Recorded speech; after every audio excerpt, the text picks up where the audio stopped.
Here, Diva. All right, here we go.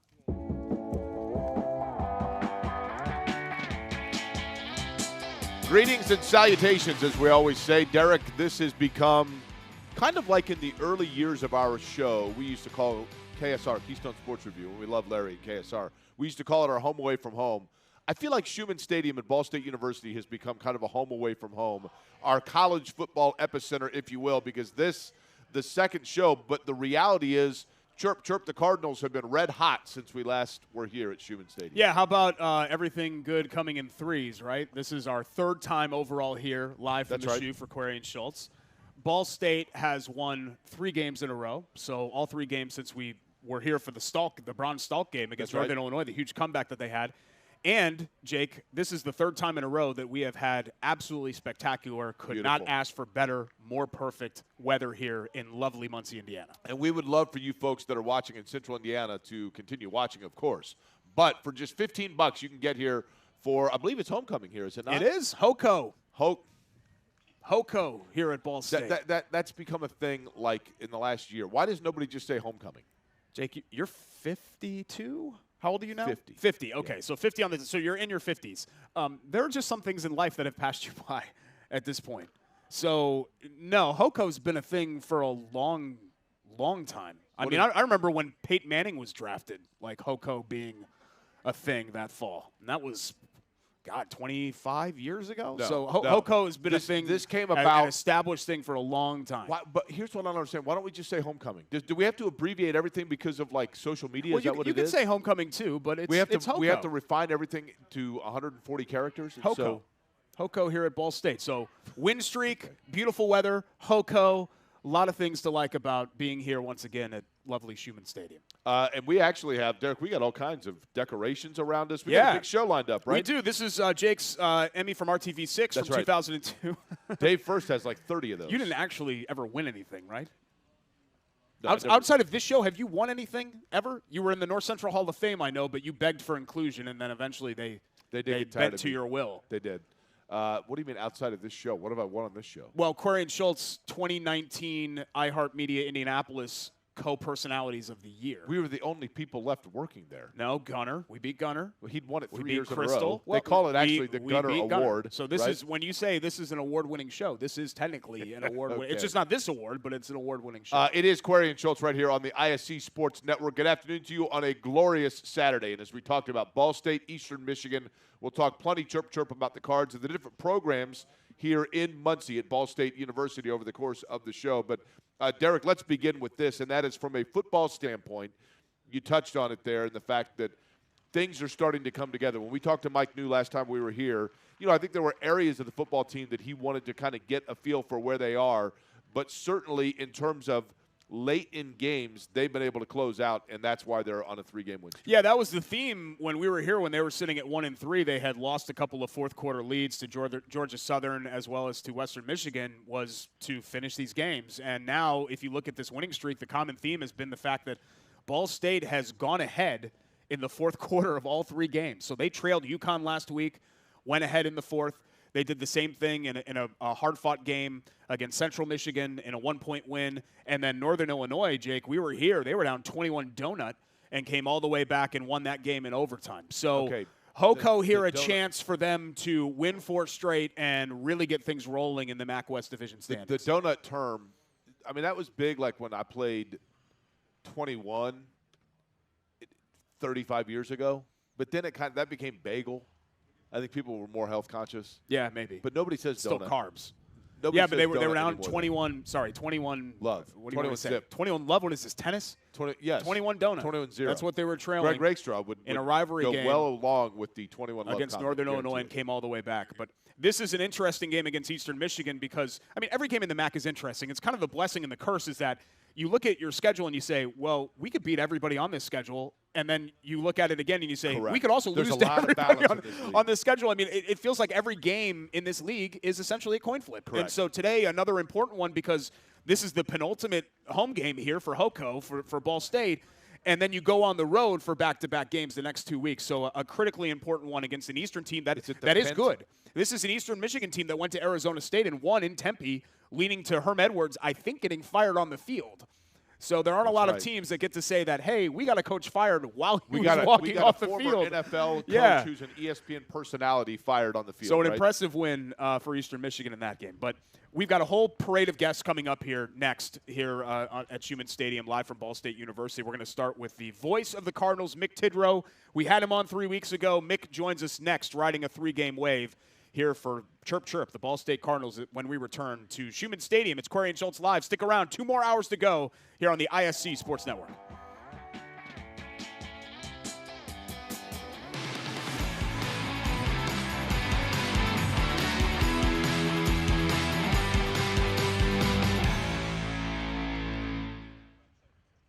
At Ball State University, we welcome you as a learning partner from day one.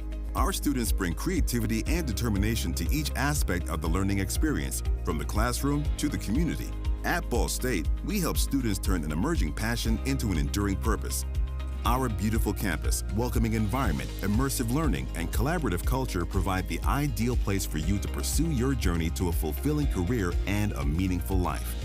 We fly. Are you ready to fly? With the Kroger Plus card, it's easy to get lower than low prices for the win. You also earn fuel points on every purchase to save big at the pump. The Kroger Plus card. All you do is win big, big savings. Kroger, fresh for everyone.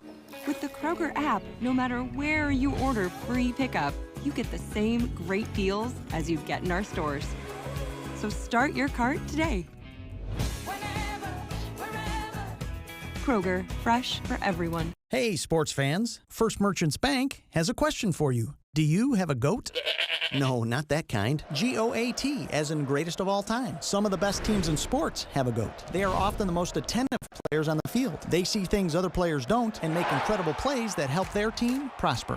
Wouldn't you like a GOAT on your financial team? Someone attentive to your financial needs who can see down the field and help you prosper? If you want to take your business or personal financial game to the next level, connect with First Merchants Bank at yourfinancialgoat.com. Welcome back. It's Query and Schultz, live from the Shoe, Ball State University, getting you set for the Cards and Eastern Michigan. A 2 o'clock kick. Thanks so much for joining us. Clippers sitting in front of us? Yes, actually, we can talk about really all of the accessories that we have on the table coming up here, but I want to bring on our first guest of the day first. I don't want to make Mick Tidrow wait. He is the voice of the Ball State Cardinals. Kind enough to join us for a second time. We just saw you 3 weeks ago. Great to see you again. Good to see you, too. And obviously a much better spot to be in here because when we last saw you, Ball State was trailing at one point to Northern Illinois, 21 donut. They come all the way back. They win that game in overtime. They take the Bronze Stalk. 2 more wins. We talked about it, Mick. This team needed to finish, and it certainly appears in the last month or so they figured out a way. With a little bit of a heart attack flavor mixed in with everything else, too. But we got the job done the last couple of weeks. But that was a turning point of the season. I really think that come from behind win against Northern Illinois changed what the complexion of this team looks like and how they operate. I know it's been a fourth quarter, third quarter team the last few weeks, and Coach New wants that to change, obviously. But I think that the excitement and the drama that the team's brought helps with homecoming coming in. You win 3 straight games going into homecoming. That's a good recipe. See, he said homecoming, Derek. Yeah, big streak heading into What is Hoco. it supposed to be? He says Hoco. Nobody says that, right? Like hashtag. I mean, you're a young guy. You're Hoco. a young, hip guy, right? You've never heard Hoco, I don't know right? if I'm hip, but I'm young. Right. I say Hoco sometimes. I mean, I did in high school. Exactly. In high school. High school, college. So you were how old? 18 when You're I an graduated. adult now, right? Yeah, that's Okay, true. Yeah, so you can I say it into my late 30s. No big deal. You're 40, Derek. Almost. Yeah, I'll okay. be 40 coming up here in February. Let's talk about that the last time that we were here. And I know for you it probably seems like an eternity ago. But that Northern Illinois game, I want to focus in on something you talked about. What comes from a team that is down big in a home game and then comes back and ends up winning, and I think it was a double overtime win. But to be able to come back and come over that, I would think then kind of catapults this confidence in you that you never fold up the tent now in games. And have you seen that? Have you seen in this team in Ball State a belief in themselves late in games because of what they learned in that game? Oh, I definitely think that's the case. And when you break down what you see on film from the first half to the second half, the confidence is there in both halves. It's just the execution of what happens in the first half compared to the second half. So now that we're seeing, the confidence come together, and I think they were confident even during the losses. It was just not having the experience in the fourth quarter of those games with such a young roster. So Paddock and all the young tight ends, the wide receivers, probably had the most experience out of anybody that was on the team. But so many young players in different pieces. Now they've won some of these close games.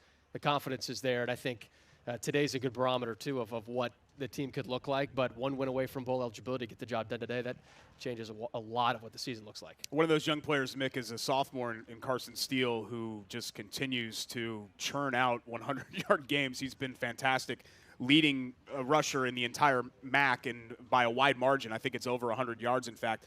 How valuable has he been, and can you also say perhaps, we don't know all of the teams as intimately as we do with this Ball State team, but is he the most important player to his own team in this conference, perhaps? I would definitely venture to say that, and one reason why is his yards after contact. He's almost at 800 yards total on the season, but he has 609 yards after contact, which would be top 25 in the country regardless of contact or not by itself. So this dude gets hit, but he gets past people. I think his pet alligator probably scares people, too. That's right. I forgot about that. I mean, what could scare him now, right?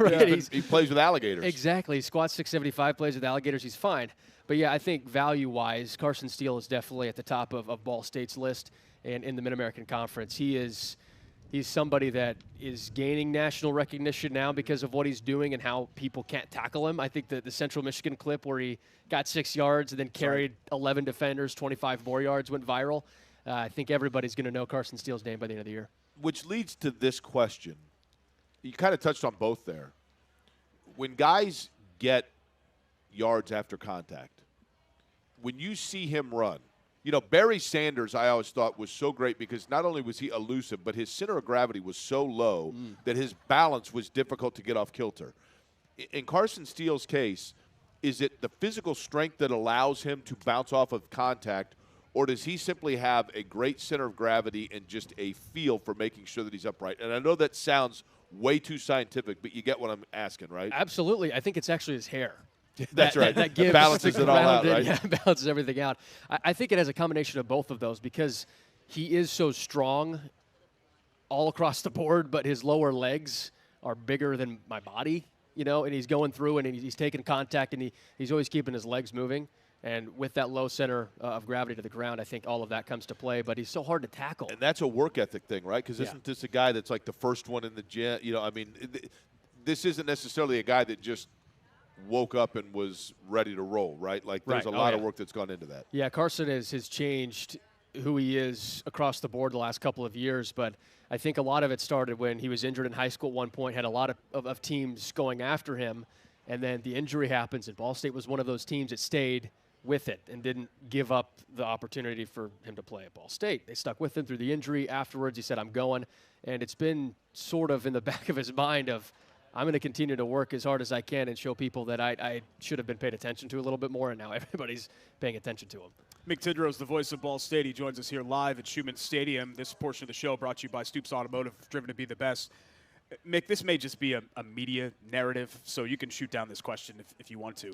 They played Tennessee in the opener, right? And a lot of people look at it and they say, well, you're just going to cash the check, whatever. It's a financial play. I'm a kind of a believer that could be beneficial for a team to see what the best is and put themselves up against that, because then nothing intimidates you. No offense to like Georgia Southern or Western Michigan. They're not going to put the athletes on the field that Tennessee is, especially reflecting now and seeing Tennessee as a national contender, which I didn't think we thought of them as that way a couple of weeks ago. Was that game, in fact, do you think, beneficial for this Ball State team? 100%. It might be a media narrative, but I also think it's the truth, because seeing how Ball State played in that game and what they've been able to do since, I think, prepared them for a Georgia Southern-esque team, because Van Treese is now second in the country in passing yards, and they run a pretty similar offense to what Tennessee does. So being able to see what Tennessee did helped them for Georgia Southern. But now it also helps them because each MAC team is different, and they're unique in the way they play. So seeing that style and seeing a team that runs 3 plays per minute, which is just still mind-boggling to see that a team can actually do that on a game-to-game basis, helps, because then the stamina's up, they know what to expect. So it might be a media narrative, but I also think it's the truth. I'm with you. I buy into that logic because I think they've gotten better every week since then, too. Mick Tidrow, who has the greatest credential of anybody here, because as I pointed this out last time, it simply says voice of the Cardinals, and that's exactly what he is. In that capacity, you are around this program and this team a lot. How has Mike New changed? And by that, I don't mean in a bad way, But I think that coaches as well, maybe at the beginning of a season, they say, we're going to do X. And then they notice that X maybe needs to be changed a little bit into Y or whatever else. Has there been any evolution in terms of what Ball State has wanted to do to win football games versus the beginning of the season?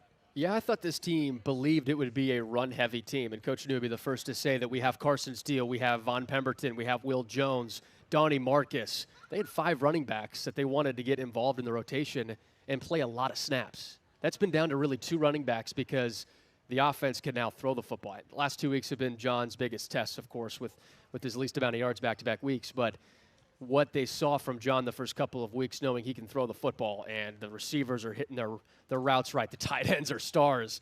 They know that it doesn't have to be a one-dimensional offense, so Coach New's changed the approach in terms of we can open up the playbook. We can throw the ball more than we thought, and at one point I think John had some of the highest completion numbers in the country. I still think he's top 15, top 20 in that regard, so they're throwing the ball, but they've become more of a balanced team instead of relying so much on the run like they thought, because Drew Plitt was the gunslinger that came in and did everything from the air.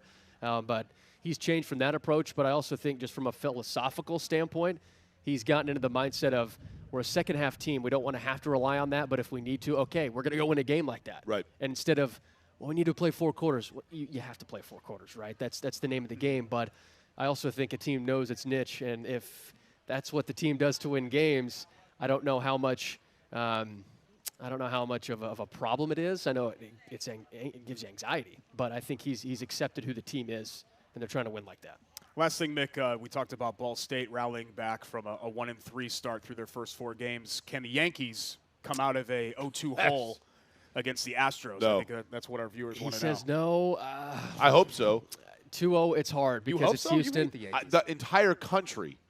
This is what's fascinating about the New York Yankees. The New York Yankees have won more titles than anybody else. All you have to do is sit next to a Yankee fan on an airplane, and they'll tell you that. They've got the cap, like nobody's business, or not even cap, but I mean the payroll like nobody's business, the pinstripes, all of it, right? But the Houston Astros, coming off of the trash can banging scandal, Altuve, like don't rip off my jersey, and the fact that just people get tired of the same team over and over. Weird to say about when the Yankees are the other one. The Yankees are the plucky underdog that represent the innocence and purity of the game against the Houston Astros. And I'm not saying that as hyperbole. I truly believe that. I think people look at the Houston Astros and go, these guys are cheaters. I don't like cheaters. I don't like Mark McGwire. I don't like Sammy Sosa. That's why I like Aaron Judge. I don't like the Houston Astros. That's why I like the New York Yankees. Now, if they go in and they play Philly or the Padres in the World Series, they go back to being the evil empire. But in the American League Championship Series, the New York Yankees absolutely represent for people what they want to see in baseball, but they're down 2-0, and I don't think they're going to be able to come back. Yeah, it's a great way to put it. And I think Houston's been to, 6 straight ALCS, which is an American League record. It's so your just point like the is Braves. Amplified. Yeah. You guys, and I don't mean this kind of cynically, you're probably too young to remember. I remember when the Braves first broke through, and Sid Bream and everything else, and everybody's like, oh, the Tomahawk Chop is so much fun, and they have cool hats, and they were terrible forever, and then TBS. But then the Braves never went away. And eventually people are like, I am so tired of these guys. The New England Patriots, the first time that Adam Vinatieri kicks that field goal against the Rams, it was a feel-good story. They beat the vaunted Rams. I remember that. Yeah. And then people are like, oh, goodness. So that's where the Astros are right now. I think the Yankees are going to win at least 2 at home. Make it interesting. All right. Okay. Give a chance. Send it back to Houston? Yeah, because Cortez and Cole will pitch. Sure. At least 2 of those 3 games. I like what we see from them. And really the pitching hasn't been the problem. It's been the offense, right? Yeah. I mean, it's a true outcome team, right? Walk, strikeout, dinger. That's all. They can't manufacture any sort of runs. That's why I love Harrison Bader. Yeah. Love Harrison Bader. Yeah, he's been great. There was a time this year, and you guys would know better than I, but there was a time this year where you were looking at it going, the Yankees are going to win 115 games. Oh, yeah. Yeah, and then the wheels fell off at the end Right. of June, and they were lucky to recover to win 99 and win the division. The division lead got down to 3.5, I think, at one point. Yeah. So it's a feel-good story. I mean, everybody loves the Yankees, so it's great that we can get in a little Yankees content on the show. Enjoy Nick, the underdog feeling while you can. thanks so much for coming on once again. Do you need this before we go to break? Yes, we will talk about this. Our friends at Manscaped, part of the Ball State family now, and we're excited to have them as some of our props here, and I'll get into what all these products are. I think I am going to take it all. Do we get 2 of them? Problem is, they I told me wouldn't mind if having I one. use it, then I can't bring it back. I'll take the ointment. I would hope. I'll take the ointment. Crop preserver. Ball State, Eastern Michigan, 2 o'clock. Mick on the call on the Ball State Football Radio Network. Thanks so much, man. Appreciate Great to visit with you again. Yeah, thank you. We'll have more from Schultz Stadium when we return. It's Query and Schultz here on the ISC Sports Network.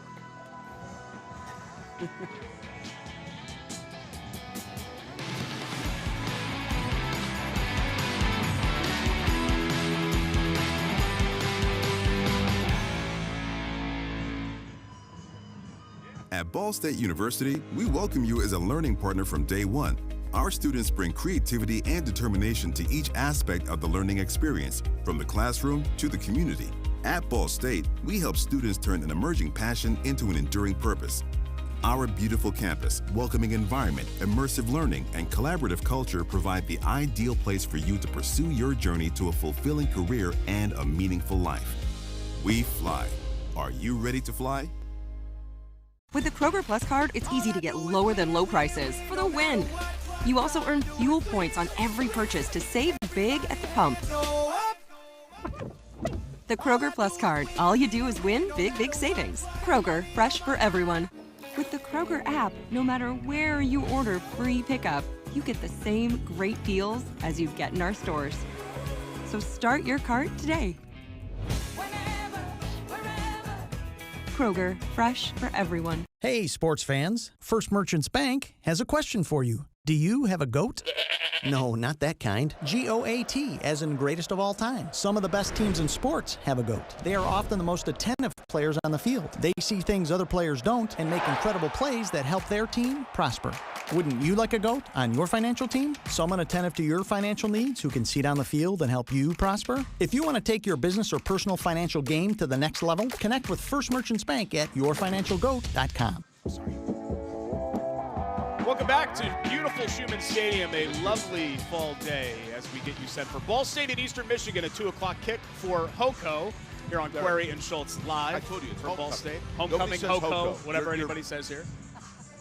888 BSU ticket if you want to be part of these games. Just $15 to get in the door, and it's a great value. This is a fantastic stadium.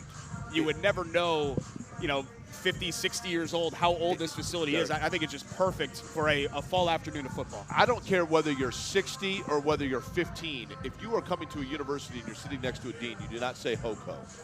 You say homecoming, HOCO, right? Homecoming. Dean Turner knows exactly what I'm talking about. I don't know what either you're talking about. I don't do sports.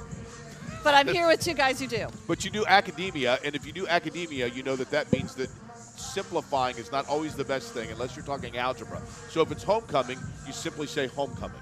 You don't need to simplify it to HOCO, right? Do I need to step back here, guys? You need to work this out between the two of you? This is the whole show. I mean, This is par us- for the course. Yeah, It's a okay. big I just brother, want to know little brother if the sort of water thing. blows are coming. I just want to be out, and I want to be clear. This I is wanna how call we it. roll, trust me. Jake knows his place. He knows there's a line that he doesn't step over here. Okay, Okay. sure. He knows. Hey, thanks for having us up. And listen, when it comes to Ball State University, I grew up on the north side of Indianapolis, and I've always, of course, known not only of Ball State, but when I think of Ball State, I think first and foremost, to be honest with you, of communications in various ways.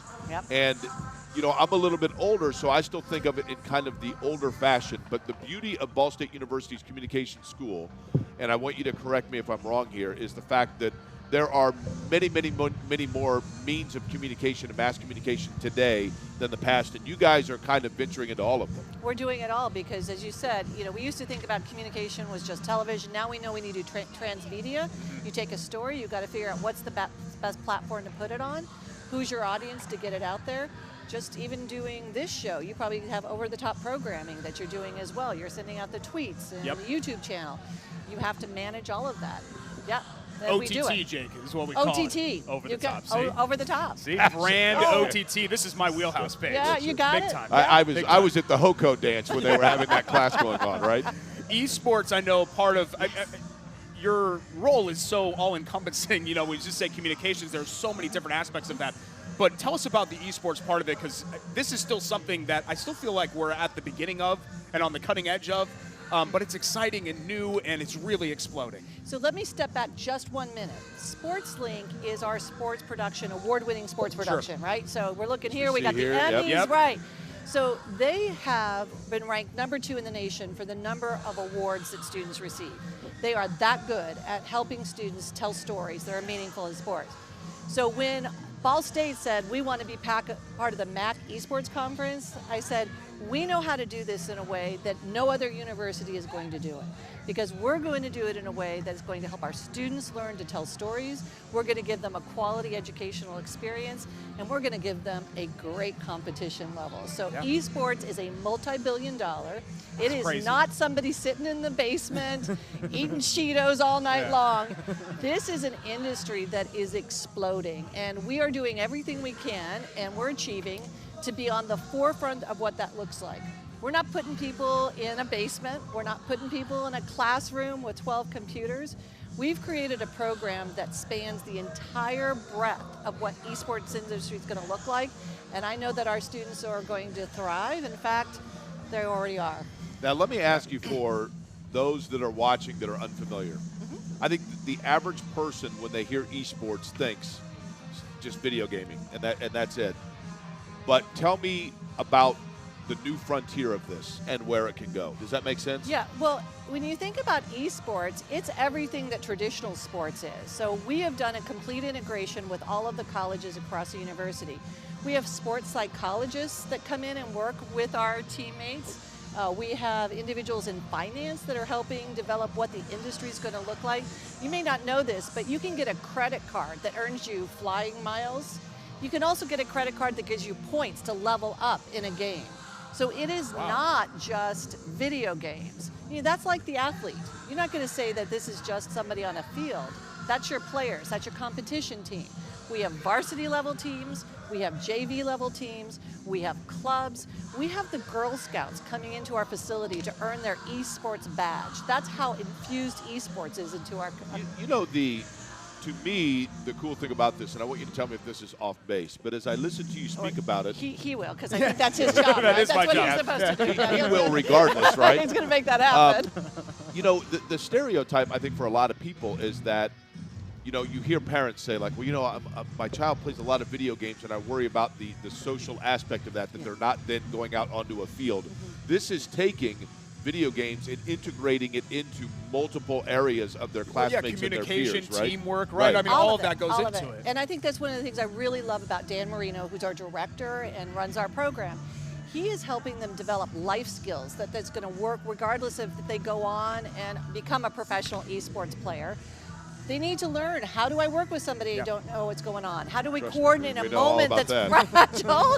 We know all about that. How do we make that happen? And that's the thing that I appreciate a great deal about our program. It's an educational model. How are you going to go forward and be successful in the future? In fact, I'm talking to companies right now who want to bring company teams into our esports facility, and then we're going to help them develop leadership team skills playing video games, if you will. Yeah, I know, it is. It's just this, it's mind-boggling. I mean, it's 2022 going on 2050, right? It literally is. Yeah, I would agree with you. I felt bad we had Dan Marino on, I think it was last year, Jake, when we did the show, and instead of asking more about the esports program, like this conversation we're having, Jake was asking about the 84 Dolphins.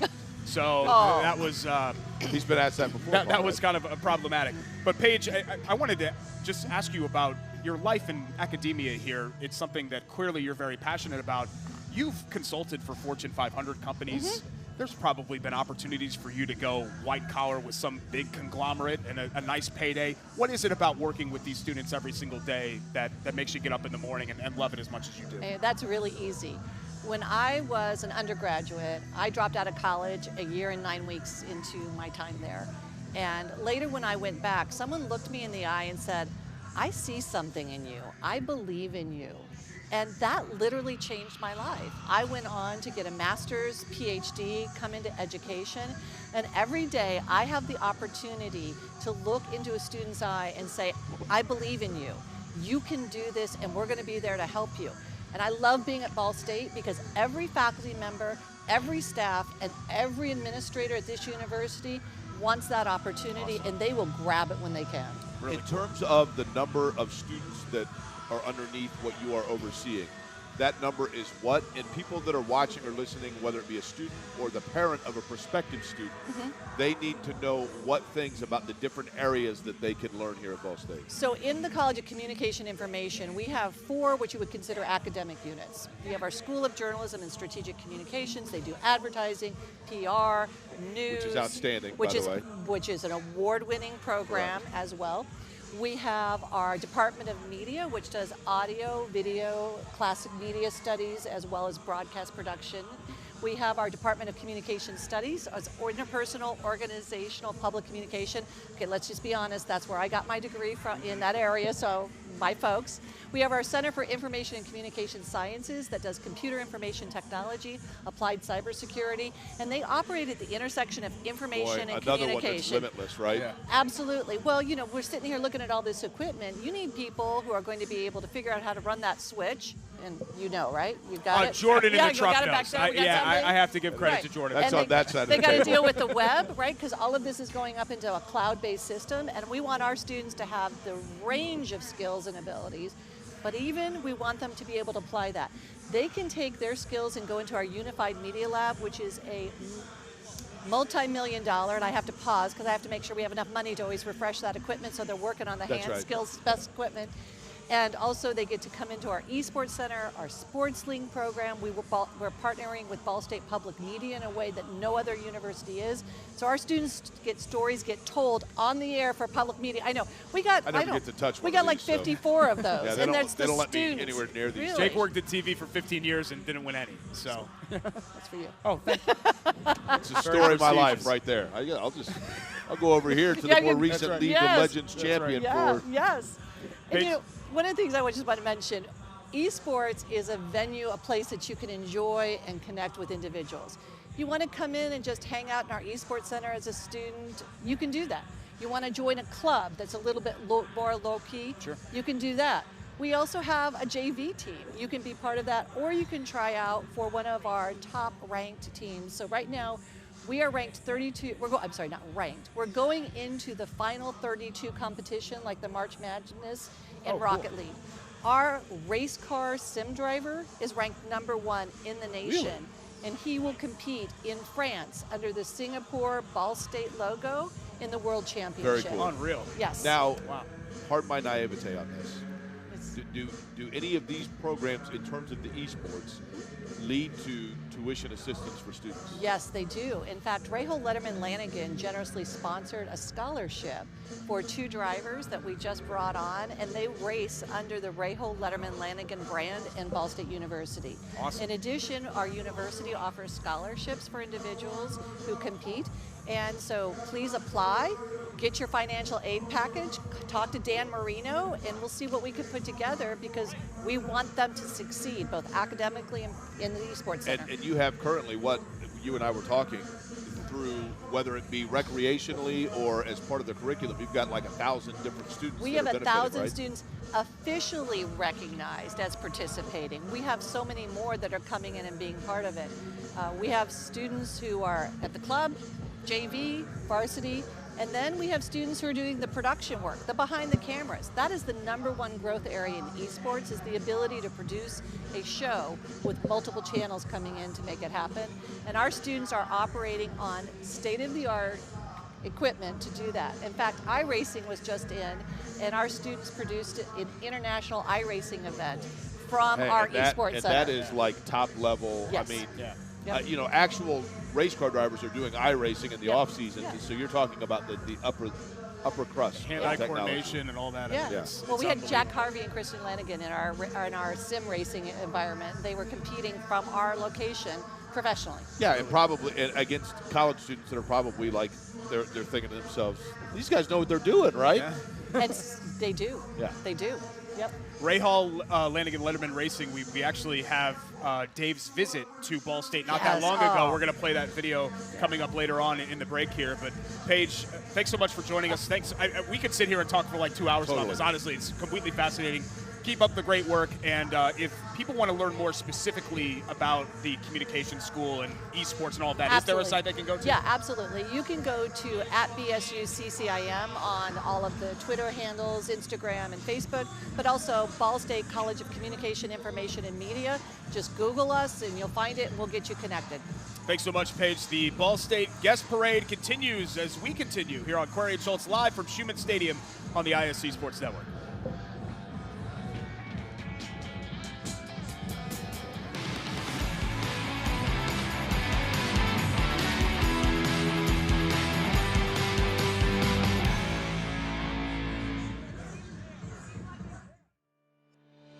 I'm telling you, just the fun of being here with these kids is tremendous. RLL has generously provided a $5,000 scholarship for 2 members of the Ball State's University esports team. This 4-year scholarship, that's a 4-year commitment to the success of our students, will advance the program's mission of recruiting and retaining the top esports players around the world. I'm amazed at the depth of the partnership with RLL. Because again, not only will we have students racing with us under the Ball State and RLL logos, they'll be able to participate with RLL at community events.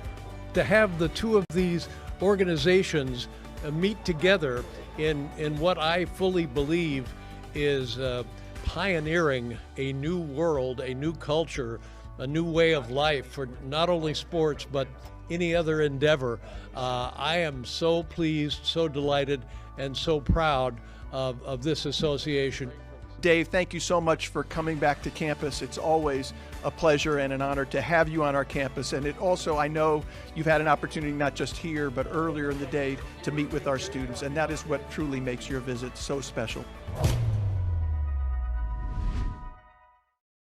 At Ball State University, we welcome you as a learning partner from day one. Our students bring creativity and determination to each aspect of the learning experience, from the classroom to the community. At Ball State, we help students turn an emerging passion into an enduring purpose.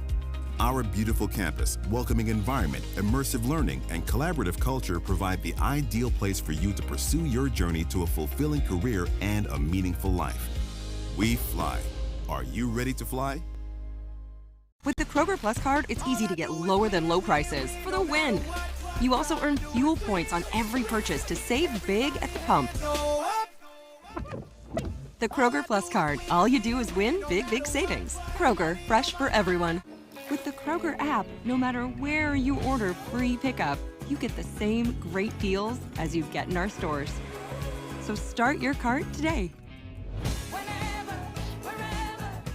Kroger, fresh for everyone. Hey, sports fans. First Merchants Bank has a question for you. Do you have a goat? No, not that kind. GOAT, as in greatest of all time. Some of the best teams in sports have a GOAT. They are often the most attentive players on the field. They see things other players don't and make incredible plays that help their team prosper. Wouldn't you like a GOAT on your financial team? Someone attentive to your financial needs who can see down the field and help you prosper? If you want to take your business or personal financial game to the next level, connect with First Merchants Bank at yourfinancialgoat.com. Welcome back to Query and Schultz here on the ISC Sports Network from Schultz Stadium up in Muncie. And again, we would love for you folks to keep watching, keep listening, but you still have time if you are thinking about it to come up and watch college football Division I level and a team that is one of the hottest in the area, Ball State, who has not lost, Derek, since we were last here. Undefeated. Taking on Eastern Michigan Never for lost. homecoming today in this gorgeous stadium behind me on a beautiful fall day. Just $15 gets you in, which is absolutely a bargain at twice the price to watch Ball State. 2 o'clock kick today. We've been talking about that and more. And joining us now, one of the guys who is responsible for bringing us up to do the show here, and Derek and I always have a great time. He is the Deputy Athletic Director at Ball State, Sean Sullivan. Sean, man, Mother Nature absolutely cooperating today, right? You brought it from Midtown. We did. No, Sean. Brought it up from Midtown. Okay, hold on. My man. Have you ever in your life said HOCO? I have not. Okay, actually. thank you. So it's not this age range, though. That's right. So the don't thing. say Midtown either, because nobody says that either, Everybody right? loves Midtown. Well, don't open the card I wrote you then. Did you reference Midtown? Return to Cinder. That's all I got to say. Throw it. Just toss it right out. Thank you for being here, and this is always fun. Yeah, and it's great. I mean, you know, the weather, the fact they're on a 3-game win streak, it just feels like things have really turned around. You know, not that a 1-3 start was the worst thing in the world, Sean, because we saw it with this football team. Look, you throw out the game at Tennessee, right? They're a national contender. But they had a fourth-quarter lead against Georgia Southern. They had a fourth-quarter lead against Western Michigan. You knew that the pieces were there. It was just about finishing, and then what we've seen the last 3 games, they finished all 3 of those.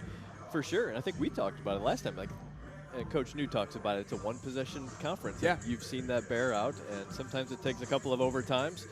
Sometimes it takes a final drive, maybe a big defensive stand, and that's what this team's been able to do, and I think we'll see more of that today. You know, I asked Mick about this, but I want your thoughts on it as well, because you've seen a lot of Ball State teams over the years in all sports. But the last time that we were here, that game against Northern Illinois, to get down big, to come back, to go into double overtime, and to be able to pull out that win, those are the kinds of games that kind of can be watershed moments for a team in a season. Did you feel that that was the case, and did you see something different in their belief coming off that game? Well, I'm not around the team like Mick is day in and day out, but I think what you can see just in video content or just when you run into the guys around the facilities, there's just a little perk up. You know, when you get one under your belt, you see the success, you see what the coaches preach, that if you do A, B, and C, then D comes, and that's what you see. And that's been fun to watch for these guys for sure. Mike New kind of gives me a little bit of a Frank Reicke sort of vibe, where even when the waters are choppy, he's calm, collected, everything's going to be okay. It's all about the long-term vision. I mean, do you see that at all with Mike, and is it reflected with his football team? For sure. That's how he's come in since day one. It's about the process. It's about being a true Cardinal. It's about doing the things. And, you know, if you do all the things, whether that's summer workouts, whether that's the training camp piece, go to class, all those. If you do it, then usually the results come, and that's shown in his program. And now we're starting to see it a little bit now. You just got to keep it going. Speaking of New and Cardinal, see, I love these shirts that you guys hooked us up with. Derek's wearing, well, both of us are with it. Yeah. This is Charlie Cardinal, of course. And the thing I love about it is this is, and you tell me, Sean, this is a new Cardinal made to look like an old logo, or an old logo that has been repurposed as new? It's a vintage mark. So you saw a lot of our programs wearing that Charlie going back into the 80s and early 90s. And in fact, you know, the Sweet 16 runs for basketball, that this Charlie dribbling a basketball was prominent on the shorts. The Chandler Thompson and, shorts. You know, a couple years ago, we were able to get with our licensing committee, the leadership of the university, and launch the Tradition line, which is a special line of apparel with some of our partners, and that's really taken off. You know, I think it was the pandemic year, we talked to Coach New and the team and said, hey, let's throw it on the helmet for your game at Central Michigan. And they threw it on, and they didn't lose the rest of the year. They won the bowl game, won the MAC, and now that, you know, that kind of took off, and then the apparels came along with it. So it's been really positive, and the guys have latched onto it, and you see more and more of our teams wearing it in their programs too. Incoming here, because we've got field goal practice while we're going, and talking to Sean Sullivan, the deputy AD here at Ball State. Let's talk about some of the sponsorship activation, which I know is a big part of your role and everything that you do. And we know about, you know, Stoops Automotive and a lot of the other, as far as the sponsors that have been with you for a long time. A new one for this season is Manscaped. Yeah. In fact, they're the sponsor of this segment here. How did this partnership all come about? Did you kickstart this, or did they go to you, or did somebody pair you guys up? Because I know it's kind of a play on, you know, Manscaped and what they do in Ball State. You guys can add that up at home, what the connection is there. Yeah, I think, you know, our sports properties team, you know, led by Shane Nichols, you know, that group connected with the Manscaped folks who have a great strategy in and around having some fun with promoting their products. And, you know, you get a little play on words, and next thing you know, you've got a partnership in hand where it benefits both parties from a PR standpoint, at least for us, and then I think we'll help them sell some product and get it into an audience that maybe they wouldn't have otherwise, and it benefits both sides. And, you know, I think the other thing for us is that they've got a piece of their mission that's tied to men's health, and so how can we maybe hop onto that, and let's have fun. Let's respect the Ball family name, and also do some good things with mental health and try to do it in an appropriate fashion. Which is, you know, listen, Sean, when you are talking about athletics and you're talking about Ball State, I mean, this stadium's fabulous, right? So, you know, you're always open to companies that want to come on and expand their brand based on what they have here, and what you have is an awesome venue to do it, right? But I noticed when we came in, as soon as we walked in, I noticed on the, and I don't know if they're newer video boards, but they're massive. And there it is, the Manscaped ad. So, you certainly have the real estate, right? Yeah, and I think whatever you are what you are. We're Ball State University. Our assets include facilities, teams, coaches, and the name. And so you're trying to leverage every opportunity you have in support of student athletes, and this was a good one. What areas in terms of the athletics here at Ball State, and I always enjoy asking this question and hearing your answer on it. We're here to talk football. I get it. We know basketball season is upon us. People are excited about Michael Lewis. People are excited about the women's team here. But I always enjoy asking you about some of the teams and the kids that are working just as hard that maybe don't get the same amount of headlines. Well, one jumps off to me is our women's soccer program, vying for a MAC regular season championship. They've got a game right across at the Briner Sports Complex tomorrow at 1 o'clock against Buffalo. Huge match with them, so they're one to watch. Field hockey, we have a brand new coach in Caitlin Walsh, who's come in and just destroyed it. They are doing well. They're in a position to perhaps get to the MAC tournament and maybe win it. Women's volleyball, the defending MAC champs, they play again tonight. ISC crew will be over there helping us out, and they jumped into a tie for first place last night. We have great momentum with athletics here, and I think I tweeted out a couple days ago a screenshot of where we were in each of the standings, and you saw the Cardinal head up front in all of those fall sports that do team standings, and couldn't be happier with it. And winter sports coming up with men's volleyball coming off a Final Four appearance. Obviously, Jake mentioned Michael Lewis and the basketball team and the women's team, and just consistently in that MAC mix. Can I petition to get this as a permanent, like everywhere, the ubiquitous logo? You'd have a lot of folks who would be on your side. I love the it, diving man. Cardinal, though. Like, he's kind of swooping I mean, it's down. cool, but like this. So this was primary what years? Late 80s, early 90s. I mean, that's why, right? That's why. That was a generation of good stuff. I don't know if you Ball know this State or not, sports. Sean, but those were the peak years in the life of Jake Query. Is that right? Yeah, it's been all downhill since. Was that North Central and Lawrence? North Central. Okay. North Central. And I, listen, I remember when I was a junior in high school, the 1990 Ball State run, they beat Oregon State to open up in the NCAA tournament. They defeated Louisville in round 2. I think I got the order correctly there. They knocked Gary Payton out. And then they knocked off Louisville. They get into the Sweet 16. I mean, everybody knows this, I know.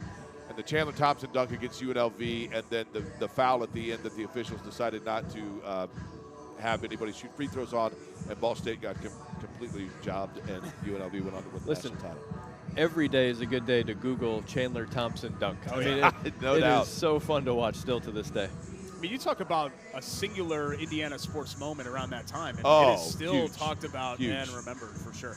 Sean, thanks so much for having us out again. We appreciate the partnership, and I know, Jake, you can't wait to take Charlie Cardinal home. Totally. Pop in Sean, appetite. you've been really good to us, man. Thank You've you. probably been better to us than you need to be, and we totally appreciate it. And, for me, this school, I know because Derek and I can't go anywhere in town in terms of our working capacities and not work alongside somebody who came through the Ball State sports program in terms of Sports Link and the amount of work that they do here. But the athletics, I love it because I think it gives people an opportunity to bring their kids out, come to a college football game, experience it. It's convenient to Indianapolis and Central Indiana, and you've been good to us, and I appreciate it. Well, we're grateful. Our Sports Link program is awesome and proud to have them, and grateful to you two, to Dennis, to Jordan, all the crew, Greg back in the studio for helping out and making this thing possible. We'll have some more Ball State guests coming And up it's here about an homecoming, hour Derek. away from Sean kickoff. said it. It's homecoming. HOCO No. between Eastern Michigan and Ball State coming up at 2 o'clock. We have more coming next here on Query and Schultz live from Ball State here on the ISC Sports Network.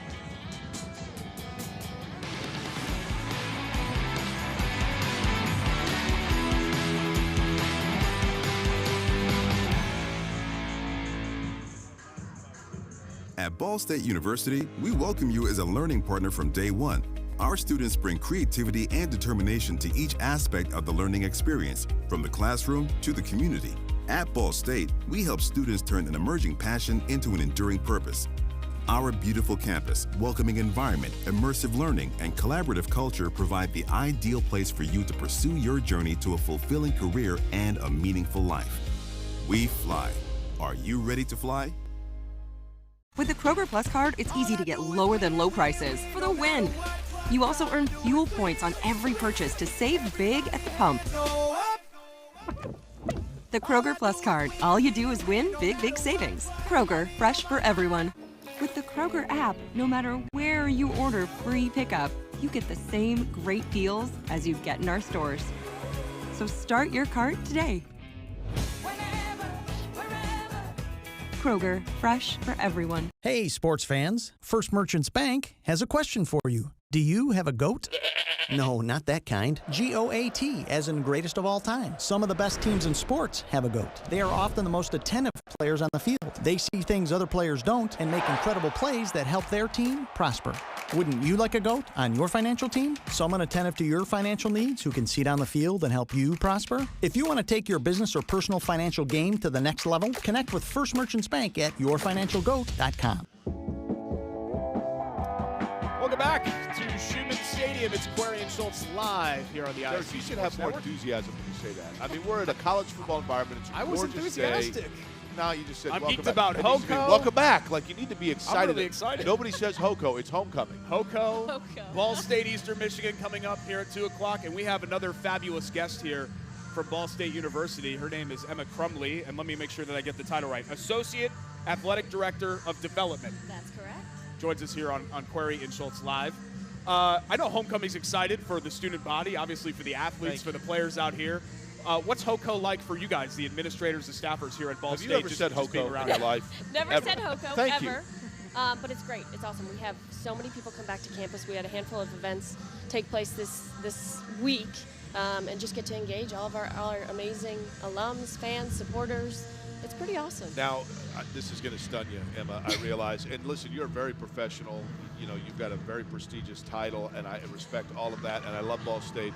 But this is the way my brain works. When I hear Associate Athletic Director of Development, my first question is, what are you developing? I'm developing relationships, so I'm a fundraiser. Really nice. cultivating the folks and getting them engaged and people bringing them in. Has anybody ever asked you that point blank, like your friends? Are they like, what are you developing? Oh, 100%. People don't know what development is outside of development. I thought which maybe you had a leads partnership with a hardware company. Maybe we should have a new title, like a new name. Maybe fundraising, right? How much does athletics kind of go hand in hand with all of that? Like the football team is successful, the men's volleyball team goes to the Final Four. How much does that kind of drive as far as funding and all of that as donations are concerned for the university? Let me tell you, it is easier when you win. But it's also when you're having downtimes, it's our job to be optimistic, bring people in and engage them because we need their support so we can build back to that level of competitive excellence. You know, I think when you talk about fundraising and you talk about going out and developing that, okay, there are a lot of things about this university, this area, with which you can go out and sell.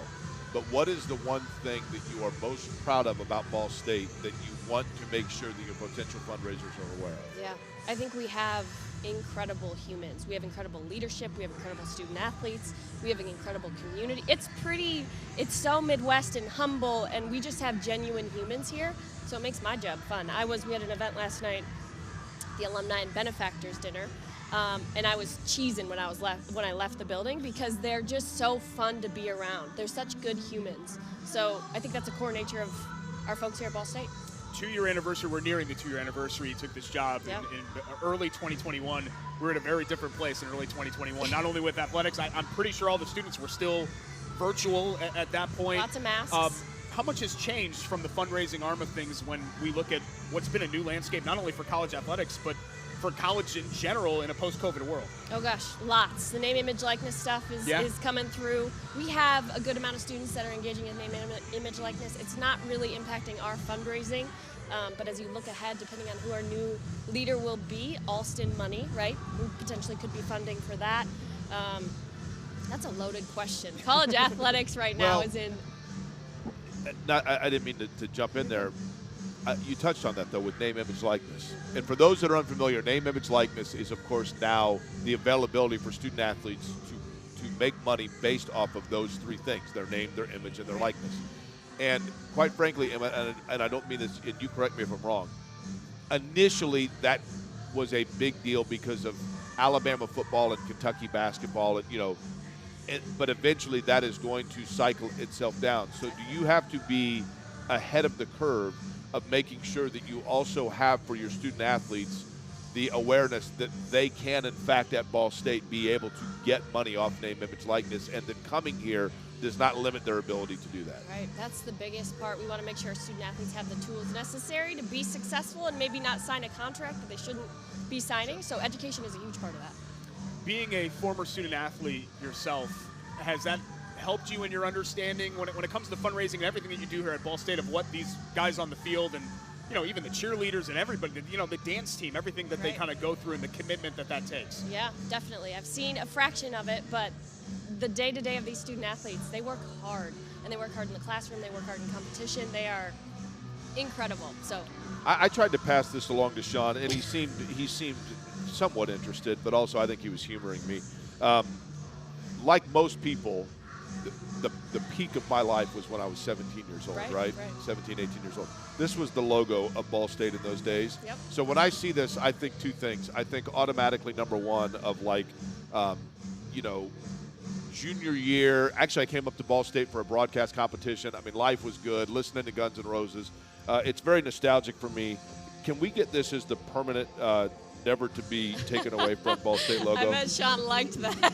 Can we do that? Is that possible? I don't think so. We have, it's cool that we have multiple options Correct. within our I get branding. And now I think we have the Cardinal head today on the helmets. Is that right? It's I actually, think we are doing the Cardinal you know what? today. It's I saw important that somebody there walk is a out here. logo that allows everybody when they see it to have Ball State take them back to the best time of their life. Exactly. So that is lovely put. Wow. Yeah, you like that? Yeah. You can use that in your development. Emma Crumley at Ball State joins us. If I'm not mistaken, you're finishing your master's degree, right? I am. At a university in a place that I think is absolutely incredible. Jake and I got the chance, Emma's finishing at Tulane. We got the chance to go down to New Orleans for the Final Four in 2012. Remember we got the Mustang rental? Oh, it's beautiful. Yeah. The convertible and the whole deal. I think New Orleans is one of the most unique I was just places. there last week. And I'm sure you're doing a lot of your online classwork and all of that virtually, but I'm sure you've spent time there. What do you think of the Big Easy as a town like that? I love New Orleans. It's our favorite. My boyfriend and I moved up from New Orleans, right? It is our favorite spot, and we will go down every single year, hit up Mardi Gras and So Jazz cool. Fest, Yeah. and it is one of the most unique cultures and cities to be a part of. But I was excited and ready to be able to come up to Muncie and work at this incredible university. Absolutely. And New Orleans is, you are right, it's a culture and an environment that is totally unique to anywhere else, right? But there are things about this university that are also unique for people that are coming here or going to send their child to come here for school that offer, and maybe it's the people, it's the connection to the people here that is unique and special that makes you want to be here, right? Absolutely. Emma Crumley joins us. Before we let you go, can we play Guess Your Tiny Liberal Arts Alma Mater? Please where do. It is? Okay, so Emma, Jake has this. Jake doesn't have many talents, as you guys know that you watch the show. One of his talents is guessing where tiny liberal art schools are located. Okay. Just completely random in random states. So Emma is a graduate of St. Olaf College. Nice. Am I saying Yep, that correctly? you Okay. are. St. Olaf College. Do you know what state St. Olaf College is located in? Do you need clues? The St. Hold Olaf on, Olaf. hold on. It's a Great Lakes region to some extent, or like a upper Midwest. I want to say. Are you guessing, or are you telling me that? It's Okay, that? it is. I'm going to narrow it to two first, okay? Boy, upper peninsula of Michigan is a possibility. I'm going to go UP, Michigan, or Minnesota. Okay. Minnesota. Minnesota's right. Okay, hold on. Can I guess the town? Please. Oh, come on.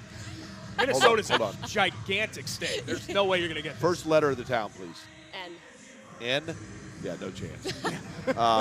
If it's not Minneapolis, St. Paul, Elk River. Isn't there an Elk River? There is an Elk Yeah, River. there's- Nowhere near that, but Hold yeah. on, there's in suburban Minnesota, there's it also starts with an E. There's some big city that's a suburb. Edina. Edina, Yep. that's a big Yep. suburb there, right? Oh, yeah. Nothing like Wayzata, Have you been to the Mall of America? I have. Did you park in the Indiana spot? Because I parked in the the Mall of America parking Okay. is sectioned off by state because it's Mall of America. Yeah, And yeah. I parked in the Indiana section, and then I got out and I welcomed people. Well, welcome to Indiana. Thank you for You parking. should. Welcome to Indiana. How generous, And, right? and within the third welcome, I think I got a restraining order. Yeah. Someone was like, "Who is this guy? There's some and why is drifter in he-" the parking lot. Um, Please help Who's us. this guy? All right, so what Norcross, Minnesota. Kind of close. Northfield, Minnesota. It's about an hour 15 south of the Twin Cities. Northfield, Minnesota sounds like it would be some sort of a clothing apparel line, right? Maybe we should start that. Like a North. Do you like my Northfield jacket? For like camping and all Yeah, I that. guess North- exactly. That makes sense. Exactly, North right? Face, yeah. Did you grow up there now, Emma? Are you a Minnesotan?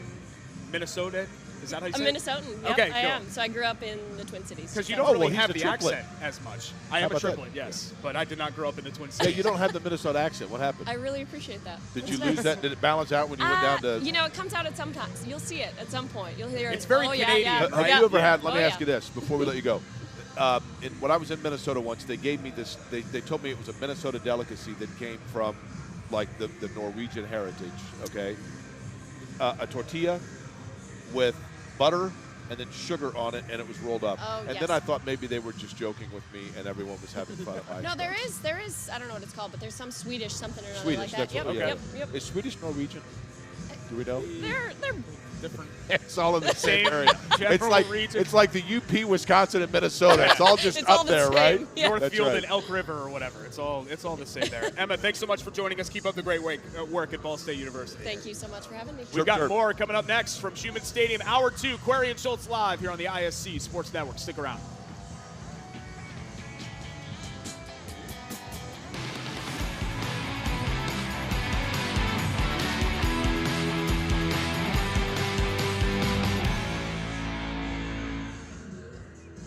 At Ball State University, we welcome you as a learning partner from day one.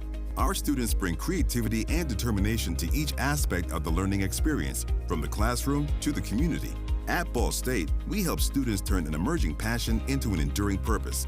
Our beautiful campus, welcoming environment, immersive learning, and collaborative culture provide the ideal place for you to pursue your journey to a fulfilling career and a meaningful life. We fly. Are you ready to fly? With the Kroger Plus card, it's easy to get lower than low prices for the win. You also earn fuel points on every purchase to save big at the pump. The Kroger Plus card. All you do is win big, big savings. Kroger, fresh for everyone. With the Kroger app, no matter where you order free pickup, you get the same great deals as you get in our stores. So start your cart today. Kroger, fresh for everyone. Hey, sports fans. First Merchants Bank has a question for you. Do you have a goat? No, not that kind. GOAT, as in greatest of all time. Some of the best teams in sports have a GOAT. They are often the most attentive players on the field. They see things other players don't and make incredible plays that help their team prosper. Wouldn't you like a GOAT on your financial team? Someone attentive to your financial needs who can see down the field and help you prosper? If you want to take your business or personal financial game to the next level, connect with First Merchants Bank at yourfinancialgoat.com. Welcome back to the Shoe, getting you set for Ball State and Eastern There's a Michigan. second school in Northfield, Minnesota, Derek. Oh, God. And I was It's asked. going to derail the entire show. Jordan just asked me, and I gave a guess, and I pulled it out of, like, off the cloud, right? I just pulled it out, and I don't We were talking know, about the but I don't know if it's right or not. But I believe it's Carleton or Carleton, Carleton, I think. But You got it. Good for you. Like I said, he is not talented in many areas, as you guys know, but that is one talent. Random, tiny colleges. We're brought to you this segment by the Guardian Brewing Company and the Brew Pack. We've had those beers out here before. Right. Remember, they got knocked over by one of the errant Yours field did, goal yeah. attempts, but delicious beers. But the Brew Pack features football tickets and obviously Muncie craft beer from Guardian Brewing. For one low price, you can get those at ballstatesports.com. Also, of course, 888 BSU ticket. 4 tickets here behind us to the great football action that you're about to see between BSU and Eastern Michigan. a perfect day, too. Yeah. Perfect day. I mean, we have really, really lucked out as far as the weather is concerned. It was an early kick today while we get ready for our next guest here at Ball State. For Indiana and Rutgers, IU jumped out to a 14-donut lead, but Rutgers has come back to score 14-7 now with 9:43 left in the second quarter. Also in Big Ten action, they just started the second quarter. Number 2 Ohio State, who I think is going to win the whole thing. I think, especially with Alabama losing. No one's coming close. Yeah, they're the team to me that I think is the best of the best. Leading Iowa 16-7. Once you've scored 16 points against Iowa, you can probably chalk that up into the win column. Once you're up 8 9, points, it's over, right? Listen, You're up Ohio 9. State, Derek, they have receiver after receiver. They have offensive talent. Ohio State has like 3 guys in their training room that haven't even, I don't think, played this year. They're going to play on Sunday. They have a better wide receiver room than the Colts. I'm not even all the way joking. Like, it is an embarrassment of riches what they have on that side. I think all 11, and I'm sure this has happened before, Jake, somewhere down the line. I think all 11 members of their offense are going to be NFL players. I wouldn't be surprised if all 11 players took a snap in an NFL game at some point. That's fair. I mean, that's how good that they are. Just going around the rest of the top 25, Tennessee on bye this week. They've got UT Martin after that win over Alabama. They lead 24-7. On bye. Syracuse, well, they're playing UT Martin. Come on. Syracuse leading Clemson 14-7. I actually put some dough on the Syracuse money line because I think Clemson is a total fraud. And Cincinnati leading SMU right now 17 donut. That game early in the second quarter. Wait a minute. A dude for Syracuse, Clemson just fumbled on the goal line, and the dude picked it up and ran it all the way back. Yeah, so 14-7, like I just mentioned. Sorry, was that score update news for you? Yes. Come on, man. They've won like 3 natties since you jumped on the bandwagon. You've got enough. Jumped on the bandwagon? You've got enough when it comes to Clemson. I drive 552 miles to go see them play. That's not a bandwagon. It's so funny that, they're so great when the ACC stinks, and now, like, the ACC has some good teams like Syracuse, and now suddenly Clemson's losing again. So they're 7-0. It's interesting how that works. Okay. Weren't really challenged by their. We'll see what happens when they go to Notre Dame next week. 2 weeks, right? Yeah, I don't think they're going to have. Notre Dame lost to a really bad Stanford team. Notre Dame's kind of intriguing, though, Derek, because we have no idea what they are. I don't think Notre Dame's terrible, right? I don't think they're terrible. I don't think they're good either. UNLV's not good. I mean, they're very limited offensively, and I think know that they have against Stanford. And I hear it from Notre Dame fans a lot, and I get it. I mean, Clemson doesn't play the schedule of a Notre Dame that affords them to be able to play Cal, followed by Marshall, followed by Navy, followed by UNLV. I get it. I mean, you know what I mean? Well, the schedule this year, Ohio State, Syracuse, Clemson, USC. That's a better schedule than most years. What Notre Dame has played, I think.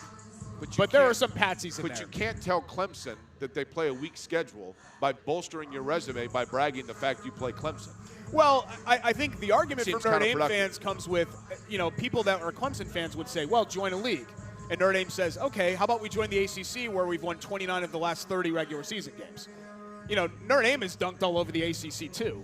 It's just that consistently playing in that league, Jake, where Clemson has to go to these teams, and it is NC State's Super Bowl. Right. It is North Carolina's Super Bowl. And they also know Louisville's you intimately Super Bowl. Inside and out. Yeah, it's just the every week grind of a league. It's just different than what Notre Dame one-offs has to do. And I that's kind of how I've defended that aspect of the argument.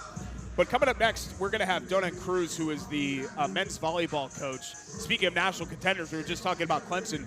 Ball State men's volleyball had a Final Four appearance last year, and they are expected to be a national contender every single year. It's one of the greatest programs in the entire country. He's going to join us to talk a little volleyball. When we come back here from Schultz Stadium, under an hour away from kickoff, it's HoCo here in Muncie. It's homecoming. Query and Schultz live on the ISC Sports Network.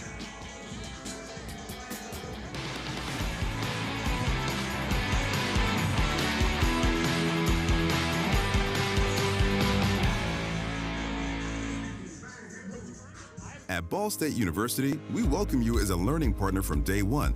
Our students bring creativity and determination to each aspect of the learning experience, from the classroom to the community. At Ball State, we help students turn an emerging passion into an enduring purpose. Our beautiful campus, welcoming environment, immersive learning, and collaborative culture provide the ideal place for you to pursue your journey to a fulfilling career and a meaningful life. We fly. Are you ready to fly? With the Kroger Plus card, it's easy to get lower than low prices for the win. You also earn fuel points on every purchase to save big at the pump.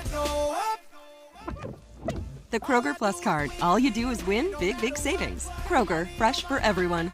With the Kroger app, no matter where you order free pickup, you get the same great deals as you get in our stores. So start your cart today. Kroger, fresh for everyone. Hey, sports fans. First Merchants Bank has a question for you. Do you have a goat? No, not that kind. G-O-A-T, as in greatest of all time. Some of the best teams in sports have a GOAT. They are often the most attentive players on the field. They see things other players don't and make incredible plays that help their team prosper. Wouldn't you like a GOAT on your financial team? Someone attentive to your financial needs who can see down the field and help you prosper? If you want to take your business or personal financial game to the next level, connect with First Merchants Bank at yourfinancialgoat.com. Welcome back to Schultz Stadium here for homecoming. Query and Schultz, live on the ISC Sports Network alongside Jake Query. I'm Derek Schultz. This portion of the show brought to you by the Greg Huber Automotive Group, and our Ball State guest parade continues. I'm always just fascinated by all of the titles and all of the job responsibilities by everybody, because it's, assistant AD, associate AD. Because we have neither. And you have, we don't have any job titles or responsibilities. Cody Voga, who is sitting to my right here, is the assistant athletic director of communications. Do I have that correct? Yeah, close. Okay. That's good. That's good. Roll Close with it. enough. Yep. Cody joins us now here on the show. Cody, that's all we do is we just roll with it. Okay. Yeah, just go with it. Yeah. That's how that we makes go. good radio, right? That's right. Beautiful day for football. We were just here 3 weeks ago, as you know, and it was also a gorgeous day for football. Looked like it was going to be a dark afternoon early there against Northern Illinois, a 21 donut game. Ball State comes all the way back. They win the Bronze Stalk in double overtime and haven't looked back with a 3-game winning streak. What's changed with this? Is it just about finishing these games? Is that what has changed for the Ball State Cardinals? Well, yeah, I think what Coach New has said too is like this team behind us here, they don't give up, right? And so the problem is though, is he said we got to get off to better starts. Right. And that's you can't been rely on that forever, right? No, Lord, no. We've had 3 straight double-digit comebacks. And the only other teams, there are only 4 other teams in the country that have 2 this year. Wow. And we've done it 3 straight weeks. And you think, is that a sustainable model? Probably not. But, sometimes whatever works as long as it wins, right? Right. Yeah. I love the optimism. Is that going to work forever? Probably not. But But we'll enjoy it while it lasts. Right, exactly. By the way, I want to ask you, because you are, listen, you work in communications. That means that you are a communicator, okay? Derek now, not once, not twice, but 14 times in the course of this show in 1 hour has referred to a score of a 0 as a donut. Now, I get the fact that saying 0 repeatedly becomes repetitive, obviously. But other synonyms, bagel, zip, 0, Nil. nada, nil, thank you. Have you ever used donut? Not only in a tweet. I've never used it in a recap or anything official writing-wise. Thank you. Thank you. I will allow it. I do not Sure. have creative control over donuts, so that is not a trademark term for me. Did you Cody, use so a you can go donut ahead and use it. emoji, or did you write out donut? No, I wrote it out. Okay. It was at that time, emojis were just kind of getting underway a little bit. So in other words, it's been a few years since you did it. It's been a few. Because you realized how lame it was, and you never went back to it, right? Something like that. Hey, listen, this team, in terms of today, Ball State and Eastern Michigan getting it underway. 2 o'clock kick here, Schultz Stadium in Muncie, and that's what we're talking about. Cody Voga is here to talk with us about it. The numbers say what in terms of maybe the way that the trajectory of this team has changed over the course of the year? You got to score points, right? It's been a tale of 2 halves, right? So offensively, the first half has been a little bit of a bugaboo for this team, a little bit, at least get off to fast starts. And so, but the thing that's changed is, I think it's been said too, is that Mike New is probably the best halftime speech person ever with all these comebacks going on. But there's a switch that flips. And so the defense, back-to-back weeks, let's see, they've given up a total of 7 points, I think, in the second half, last 2 weeks. And that's against an All-American running back in Lou Nichols in Central Michigan. And then UConn, who was having their way in the first half. So, again, this is what we talked about, just getting off to a better start. Are they changing schemes at half, or they, in other words, does halftime give them, the coaching staff, a chance to say, we need to go this route, that route, or is it simply the players themselves buying in and saying, you know what, our back's against the wall, we got to go? I think it's just a mindset switch. I also think it also, listen, it comes down to the warhorse, right? The big boy in the backfield, 33. It's kind of one of those deals where, like the 30 for 30 kind of thing. Well, in that locker room, their running backs coach, Joey Heklinski, says 33 for 33. We want to get him 33 touches. And when that happens, that's usually a pretty good sign, right? I mean, he's top 10 in the country in rushing. And so getting him the ball more helps. Do you think they knew, we're talking about Carson Steele, do you think they knew when he came up here from Center Grove that this is what they were getting? This is only my second year here too with Ball State, but I know when he got here, they were excited. They thought, hey, because we were his first offer, and so that's a big reason why we got him. Because I think some of the bigger schools came in a little bit later. I mean, as you can see, he's a freak physically. But they kind of liked him a little bit when he got on campus. But when fall camp hit, they said, "Oh, we got something really good here, really good." That's kind of, though, Cody, what this level is, where sometimes with guys, some of the big schools early on might say, he doesn't hit the measurables for us, right? His height, his weight, his strength. And those guys, I don't want to say fall through falls through the cracks because that discredits the coaching staff and Mike New and the job recruiting a Carson Steele to get here. But those guys kind of fall back because you establish that relationship early on, and the kids stay loyal to that relationship. I always felt like that was a big advantage for Ball State here, even though you're sandwiched in between Notre Dame, Ohio State, Indiana, Purdue, all these big programs, that you're going to find kids like that the majors just either overlook or they miss on. Well, yeah, listen, you also have to factor in the transfer portal, right? Yeah. And so bigger schools are always say, hey, would I rather go recruit a high school kid who I'm not sure about, or do I go into the transfer portal and, like, let's see, Alabama's got Georgia Tech's running back from a year ago. So would they rather, I mean, listen, they can probably get a 5-star running back, but they are able to get somebody that's established, and then instead of, recruiting a little bit more. So that maybe helps a team like Ball State kind of get into kids early, and they say, hey, listen, you were with me from the start. Right. One of the things I like about this level, Cody, is, you touched on it, getting a kid that comes to Ball State because it was the first school to reach out to him. It's a local or a regionalized school for a lot of the kids that are on the roster. I say kids, young adults on the roster. But the same thing is true for Eastern Michigan. The same thing is true for Northern Illinois. A lot of the players that you see are players that are at a school because of a sense of loyalty. And I think that's pretty cool, and I think it creates a lot of balance across the back because you don't have the outward go that you have in other places. So as a result of that, as Derek had mentioned earlier, every game in this league, you go into it and you say, we got a chance to win this game. We also got a chance to get beat. Absolutely, and I think that's the great thing about our conference, right? Everybody's on a level playing field. There's not necessarily one team that has way more resources than the other. Everybody's pretty level across the board, and so you're going to have such great competitive matchups week in and week out. Cody Voga joins us, the assistant AD of comms here at Ball State. What fascinates me about your world, and I know a lot of other people that have worked for college athletic departments, is that it's a very transient position where you're bouncing around a whole lot. Let me make sure that I have all your previous stops. Sure. Auburn, Minnesota, DePaul, Pepperdine? That's right. Wow. That's right. So that was an internship I took my senior year. So I went. I would have also taken an internship at Maui. I went to a Division III school in Iowa, Buena Vista University. It's mispronounced. Okay. So it's obviously it's spelled Buena Vista. Clearly a hard school to get into. Let me guess. Is Grinnell your rival? No. Well, they're NAIA. Okay. So we were NCAA Division III. We did play them in some things. You got a little connection to Grinnell? My brother-in-law went to Grinnell. Okay. I spent a month once for a weekend in Newton. Okay. So I've been to Newton, Iowa. So I've been a little bit. I like Iowa, actually. You have made rights? Have you ever had a made right? Oh, my word. No, I could go for one right now. Multiple. Man, what I tell you, Derek. What I tell you. I interviewed, who was I interviewing once that said that they were from Iowa, and I asked about made rights, and they're like, now what's that? And I said, you're an Iowa fraud. You are not from Iowa. Correct. Made rights are a loose meat sandwich indigenous to Iowa, and they're the greatest thing ever. Beef burger, basically. But you got to get it with the juice in it. They call it wet with cheese. The best Outstanding. thing ever. But at any rate, so you grew up in Iowa, I'm sorry, yes. And then you end up at Pepperdine? Yeah, so basically, I played soccer, Division III soccer player. I wasn't very good, which is fine. I'm not going to go pro. So I just said, you know what, I'm going to give it my senior year. I wanted to go work someplace. I had to take an internship before I graduated, and I said, let's go somewhere I have no connection with. I just want to go. And so I took an unpaid internship at Pepperdine. And then, of course, it's all about who you know, right? So from there, I met somebody who went to DePaul, and so I got connected there. With an L? L. Okay. L. Chicago. In Chicago, yep. And so I went to DePaul, was there for 2 years. Then I went to Minnesota. Then I went to Auburn, and I was at Auburn there with Bruce Pearl, and I was his guy for 4 years. You have the same energy as Bruce Pearl. I don't think so. I don't think anyone has the same energy. Combined, we don't have that. We don't have that combined.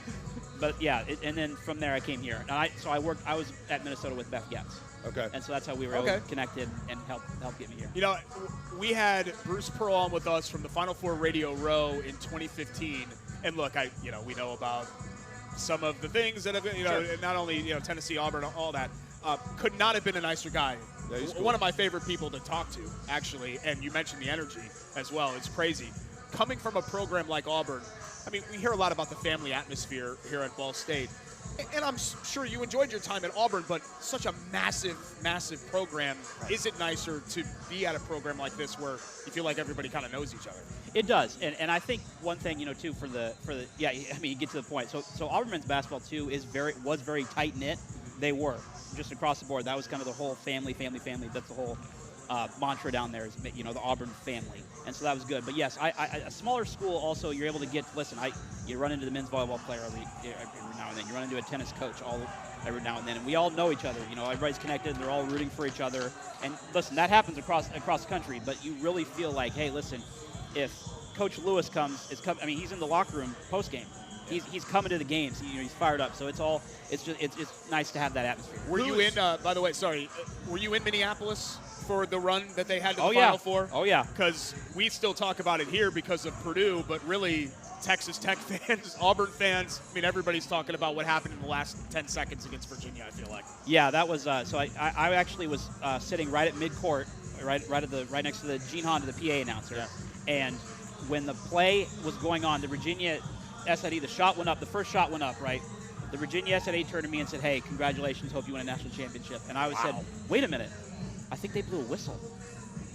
And sure enough, the guy, and I knew the second when they called a foul, I said, oh, he's going to make all three of these. Now, who is a bigger public enemy number one in Auburn, Alabama? Kyle Guy or Harvey Updike? Wow. It's Updike. It's Updike for sure. He's the guy, by the way, that poisoned the trees. Yes. Spike. Oh yeah. He's DL80 or whatever. But I will say this is there aren't a lot of Kyle Guy fans currently, and I think the recency bias a little bit comes into that. But yes, they're not well liked in Auburn. Hey, give him credit though for knocking down those free throws. Oh, the cojones to do that. And an Indianapolis guy, so we have to speak highly of Kyle Guy. Oh yeah, I mean that's. And then the kid hit a tough shot in the corner too. So during that game, and we're talking about Auburn and Virginia in the national semifinal. I was in Alabama for the IndyCar race, and we went into a bar outside Birmingham, and I'm in there, and so I filmed. I'm like, Auburn's about to win. It's all these Auburn fans. Oh yeah. I'm like, they're about to win, so I'm going to film this. Well, I filmed one girl who went crazy thinking the game was over, and then the transfer of emotion when she realizes a foul was called, and I tweeted it out, and it had something like 2.5 million views by the next day. Like Sports Illustrated picked it up. I mean, it was that's sports though, man. That is sports. It's just the pendulum of emotions, right? And there was something about how all those three games finished that you felt like, okay, Purdue had no control over this. Auburn had this was just meant to be. I mean, it felt like fate for Virginia to have those three outcomes play exactly the way that they did. If you would replay those games 10 million times, it would happen one time. And that's the one time that it happened, it felt like. Cody, when I see the title Associate Athletic Director of Communications, pardon my naivete. That's fine. I know that means that you are Associate Athletic Director of Communications. Communicating exactly what? Your job description from a Monday through Friday is exactly what? So I'm in charge of the communications department for Ball State Athletics. Okay. The assistant AD, associate AD, whatever, director is fine. That's basically hey, I'm on your leadership team. So I've got a voice with the athletic director if they want to meet. I'm not necessarily an executive. I don't have a sport administrator title like our good friend Sean Sullivan. But I'm in charge of the communications department, both externally and internally. So you're making sure that people are aware of what's happening with Ball State Athletics. Absolutely. You got website, social media, all of it. So I'm going to give you the same question that I gave Sean. I'm going to give you the opportunity here. Okay.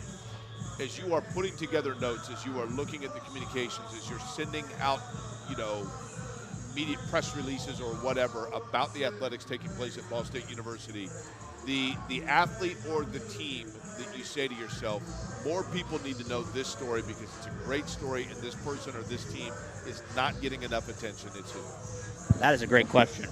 Listen, the men's basketball has a lot of juice behind it with Coach Lewis. He has flipped a switch, and they are playing hard. They're playing hard defensively, and they're going to be fun to watch. But I will say this: our women's basketball team's got some players. So I would keep an eye out. They've gone all over the world to get them, right? Oh yeah, they've got some players. They had a few key losses, but they got a good team. They got a real good team to watch out for. I play for Brady. I mean, he's a great personality. We had him on the last time we were here, and we could have spent the full 2 hours with him. He'd stay here the whole time too. Shooting the breeze. I mean, he was a great guy. Last thing here, Cody, before we let you go, I forgot to ask this as a follow-up. Some of the trees on Toomer's Corner were okay, right? They saved some of them? Yes. Yeah. Okay. They've replanted. Yes. Good. And they've I was worried about now that. they since have signs out there that say, please don't roll the trees. They're rolling the trees. It's just it really is like I know we joke about Harvey Updike. It sucks that somebody went and did that. You know, it's a really terrible thing. I would love to visit Auburn sometime, but I love every visit that we have here up at Ball State. It's great up here. Keep up the great work, Cody, and thanks so much for hopping on with us on this super dumb show. Appreciate you guys having me on. Thank you. Super dumb show. We're celebrating HOCO here at Ball State. Have you ever said HOCO? I have. Yep. I have. See? But it's the same. It's the same thing as donut. It's been retired. Thank you. Thank you. It's been retired. You'll notice that anything in my notes, it does not say HOCO. Communications expert. You know why? You know why? Because you're an adult and you're a professional. Try to be, right? Yeah. The important thing is that he embraced, at least formally, HOCO, and that's what we're doing here on Query and Schultz Live. We got more coming up next here from Scheumann Stadium on the ISC Sports Network.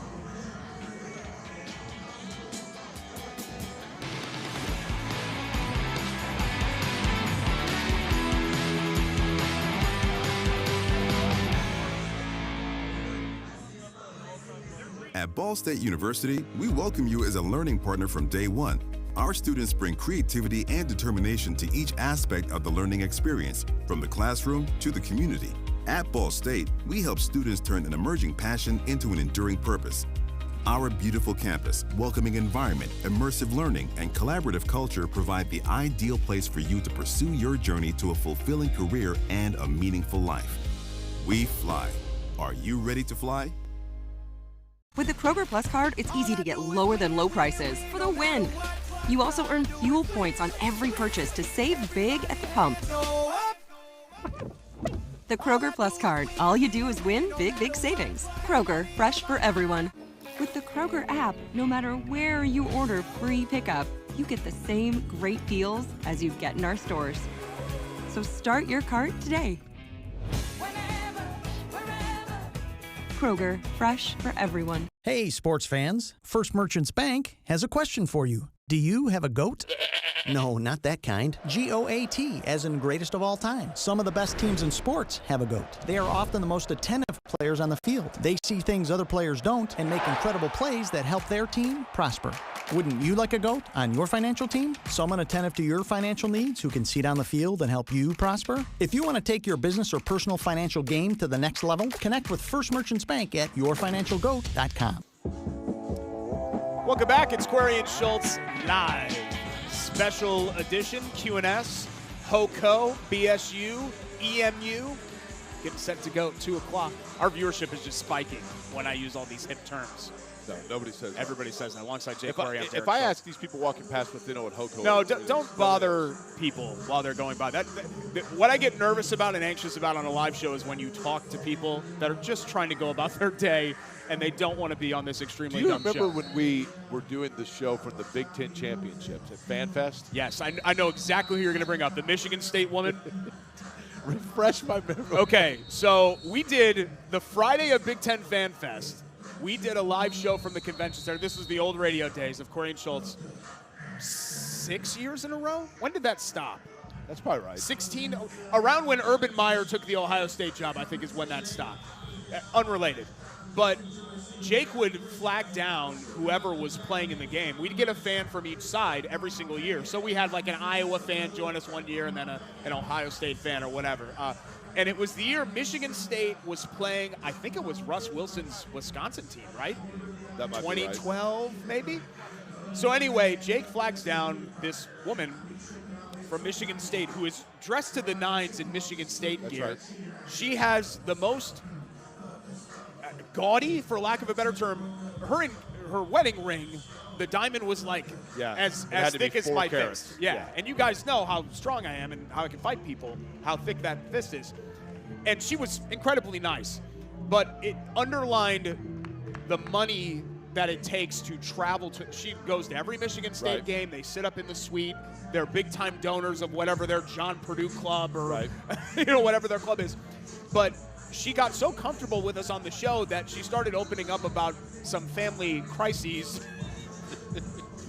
that they were undertaking, including a fight over money between her husband and his brother. That's right. And it got extremely uncomfortable Didn't on the air. Wasn't she talking about like an affair? There was an affair that was mentioned? And then there was a divorce that was in there, and then they had to go to court. because they were bequeathed money from the stepfather that had passed away. It was and like, we're just sitting there like, I just wanted to know how much it cost to stay at the Westin. I just remember she used the term like, she gave the financial term, and it was like, and we're talking about $6.2 million. I'm like, what? We're a couple of radio guys. Like, no, I do not know what that's like. I just wanted to know if you liked, George Perlis when he was there, right? We want to know what you think of the Michigan State running game, and you're talking about financial settlements. It was crazy. By the way, Derek, Indiana still leading Rutgers 14-7. That game late in the second quarter. Late in the second. Clemson. Oh, sorry, halftime now. Clemson heading to the half with Syracuse. Syracuse leading 21-7. Oh boy. That game might have turned when Clemson was about to go up 14-7. Okay. Exposure Saturday. No, that was a couple weeks ago. Expose them. Syracuse is good, man. They're undefeated. I actually don't think Syracuse is very good. I think this is kind of more of an indictment of where we are with Clemson. I think we, wanted to rush back to crown them again. And Clemson had their time, and that time is now over. So you have the firmly established Ohio State, Alabama, kind of in it every year. I think Tennessee is actually going to kind of take that spot as an orange team. Now, here's the thing. Tennessee, off of their win, and by the way, Marion up 7-0 over Concordia up in Michigan right now as well. Tennessee's an interesting one, Derek, because it was a great win over Alabama. It was not a great radio call, but Tennessee now, this is the problem with the SEC.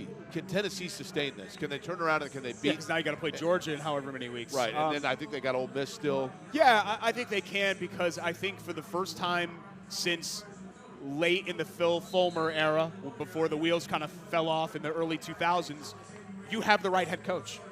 I think in Josh Heupel, I think you have the guy that is going to be the guy to lead this program. Where had Josh Heupel been before? Oklahoma. Well, he was the Oklahoma quarterback on their 2000 championship team. I think he was at UCF, wasn't he? Okay. Yeah. So he took over for Scott Frost. I think Scott Frost took the Nebraska job, then Heupel took over, kept things going at UCF, and then took the Tennessee job. And Scott Frost, Nebraska, you got to feel bad because Nebraska had to feel like they had their answer finally, right? A program trying to get back. Oh, the golden child, yeah. It would be like Indiana bringing back David Bailey. Yeah, that's what it would have been. And all for better comparison. Blew up in their face. But interesting, and I haven't been following the day-to-day of the Nebraska head coaching search, but did you see the report this week that P.J. Fleck and Nebraska have mutual interests? So that'd be really interesting to see somebody from the Big Ten. They're probably going to redo the divisions, but from the Big Ten West going from one program to the other, because one thing Nebraska can do, Nebraska can pay. Brett Bielema did it, right? Yeah, and there aren't, he had a stop in between Arkansas. There aren't many jobs that I would consider Nebraska to be an upgrade over anymore. Like, I don't think Nebraska isn't close to the Ohio State job or the Texas job. Agreed. Nebraska would be an upgrade over Minnesota, right? Yeah. Just based on the fan base and what they're probably willing to pay alone, right? What they're willing to pay and the fan base and the tradition. But he's done a good job at Minnesota. And I would assume the recruiting is around similar type athletes, similar recruiting foothold. Everybody's a national recruiter now because the world's just a much smaller place than it was 30 years ago. But that's something to keep an eye on. Looking at the rest of the top 25 slate, really outside of the Big 12, there aren't a lot of other interesting games. UCLA goes at Oregon. I'd be lying to you if I just don't pay attention to the Pac-12 as much. I probably should watch those teams a little bit more. But two interesting games in the Big 12. It's Texas. It goes at Oklahoma State, K-State at TCU. Essentially, you've got the four best teams in that league playing one another. But TCU with the thrilling overtime victory over OSU last week, they're now in the driver's seat for the Big 12. But don't count out Texas. They have the Alabama loss. They stubbed their toe against Texas Tech. But, pound for pound from a talent standpoint, it's never been a talent problem. There's going to be, Derek, I think it's safe to say, there's going to be this year in the college football playoff, there is going to be a fourth team that has never been there before. Yeah, I think you're right. I don't know which it is. I think you're right. It may be USC. Have they not been in, right? No. They're coming off a loss, but yeah. Could be TCU. It could be TCU. It could be Tennessee. It could be Ole Miss. Crazy as that sounds. Yeah, we'll see. It could be Syracuse, quite frankly. If they were to run the table, yeah, sure. Yeah. You can talk me into that. What I'm interested to see, Jake, is that if all these teams suffer a loss or two, these Johnny-come-latelys, Ole Miss, Tennessee, if they all suffer a loss or two and we don't give them the benefit of the doubt like we do with Alabama, could we have a scenario? I don't think this happens. Are you a scenario or scenario guy? I'm a scenario guy, which is too bad because what's the scenario? I should say it scenario-wise. Hey, yo, Bo knows this, what? Bo knows that, but Bo don't know jack because Bo don't rap. Yeah, no, scenario. You know that Tribe Called Quest song, though. No, sorry. They played that at That Hopeful was and I wasn't at the dance. Busta Rhymes, I think, debut on a major track. That's when we discovered Busta, because Q called him up and said, okay, Busta, you're a great lyricist. I want you on this track. That's like a legendary hip-hop song. And it's right in your wheelhouse. That would have come out like early 90s. What's the scenario? You know what? I was never a Tribe Called Quest or Wu-Tang Clan guy. I get it. I'm not saying that I dislike. Let me rephrase that. I don't dislike either. I just never got into listening to it. Like they were never. I think my buddies and I, when it comes to hip hop music, the breakthrough of my era, we had NWA, Public Enemy, Too Short, Slick Rick. That was like an X-Clan a little bit, and then we were so in love with those artists that we just kept recycling their same stuff over and over and over and never really branched out. Yeah, it's too bad because all these other acts took it to a whole new level. That's probably true. Wu-Tang, That's probably true. I mean, I was, it's like if someone were to say, like, I had so much fun watching Connie Hawkins and Dr. J that I never really got into Magic and Larry. You know what I mean? Shackling the masses with drastic rap tactics. Graphic displays melt the steel like blacksmiths. Black Wu jackets, Queen Bees ease the guns in. Rumble with patrolman, tear gas lace the function. I mean, I could go on and on. I mean, it's great. I'll make you a mix. I'll make you a mix. I'll even put it on cassette because I know that's kind of your go-to for when you listen to like Appetite. Will it be a Maxell or a Memorex? It'll be the one where the dude is sitting in the chair and he gets blown away by the speakers. It'll be that, whatever that cassette tape That's is. Maxell, yes. Let's talk about the rest of the in-state outlook. We haven't even mentioned them, but they have, Jake, by far the biggest game of the Power 5 teams of Notre Dame and Indiana. Purdue at Wisconsin trying to end the last year that Purdue beat Wisconsin? You want to guess? In Wisconsin or just in general? No, just in general. Even though I do think this game was at Wisconsin their last week. I'll say 8 years ago. 2003. They have lost 15 straight games to Wisconsin, dating back to, and you tell me, you might have been there. Were you with 6 in 2004? Yes. Okay. In that year, actually, this might have been 2003. College game day was at Purdue. Purdue started 5-0. They had coming off a win over Notre Dame in South Bend. First time they had won there in like 30 years. And they hosted Wisconsin. Purdue is in the lead, in control of the game. Kyle Orton fumbles. Wisconsin scoops it up, runs it back for a score. And really, this is not hyperbole, Jake. Purdue's program has never been the same since. Yeah, that was 04. Okay. I was there, Derek. Back then, the BCS, you got so far into the season, and then the BCS, which determined who would play for the national championship, the BCS rankings came out. And Purdue comes out and they're 5th in the BCS. Okay? And everybody's like, oh my goodness, they're going to go to the national championship game. And that game, there was so much attention. It's national television, and Orton rolls out, and that fumble happens. I was standing on the field because it was the closing minutes of the game, and that fumble happens, and I'm telling you, I've never felt – it's like when you walked out of the RCA Dome and you could feel that air take everything out of the dome. The same thing happened to that program. It was unbelievable. Because immediately afterwards, and they had a decent, successful – 06 they went to a bowl game and I think won 07, 08. I think that year they ended up maybe in the end of the Tiller year. Sun Bowl, maybe. I think so, and I think they lost that one. The season fell apart. They finished like 9-4, I think, but they had a couple of close losses after that. But you really look at where Purdue football's been, Jake, and they've never really fully recovered from that night. That was kind of the peak of the Tiller era. And then it just kind of immediately went like this. Now, look, if they beat Wisconsin today, I'm not saying that suddenly it goes back to that, but it would be an important step forward. Wisconsin is not good this year. It's not a good team. Right. They got an interim head coach. If you're going to beat them, this is the year to exercise those demons. And they are in control of their own destiny to be here in Indianapolis. And that's a great place to be here in mid-October for Purdue. Now, Indiana, with this game with Rutgers today, and again, they got up to a 14-0 lead, now 14-7 against Rutgers at Rutgers. Indiana, their over-under win total was like 4.5. It was just 4. Or 4. Flat 4, yeah. This would be win 4 for them, right? Yep. They can beat Michigan State, right? Yeah. Indiana can do some things. The problem is that Indiana never actually does those things. You don't think Indiana can put themselves in position where the bowl is on the line with the bucket game? This is similar to our discussion about the Colts the last couple of years. Can the Colts go to Nashville and beat Tennessee? Yeah, absolutely. Can the Colts win a playoff game? Yeah, sure. Yep. If things go right, can the Colts make a run in the postseason? Yeah, absolutely. They never actually do it, though. And that's the problem. You know, the bar is obviously much lower with Indiana, but the problem with Indiana is that you circle 6 games, maybe 7 games, and you say, okay, these are the games that, Ohio State is not a winnable game for them. Michigan is not a winnable game for them. Penn State usually is not a winnable game for them. These are the games that if they go 6-2, they can go to a bowl game. And Rutgers is one of them. Michigan State would not have been one of them in the preseason, but now it is. And I think increasingly, Jake, the Purdue game is looking less likely because I don't think Indiana's offense can hang with Purdue.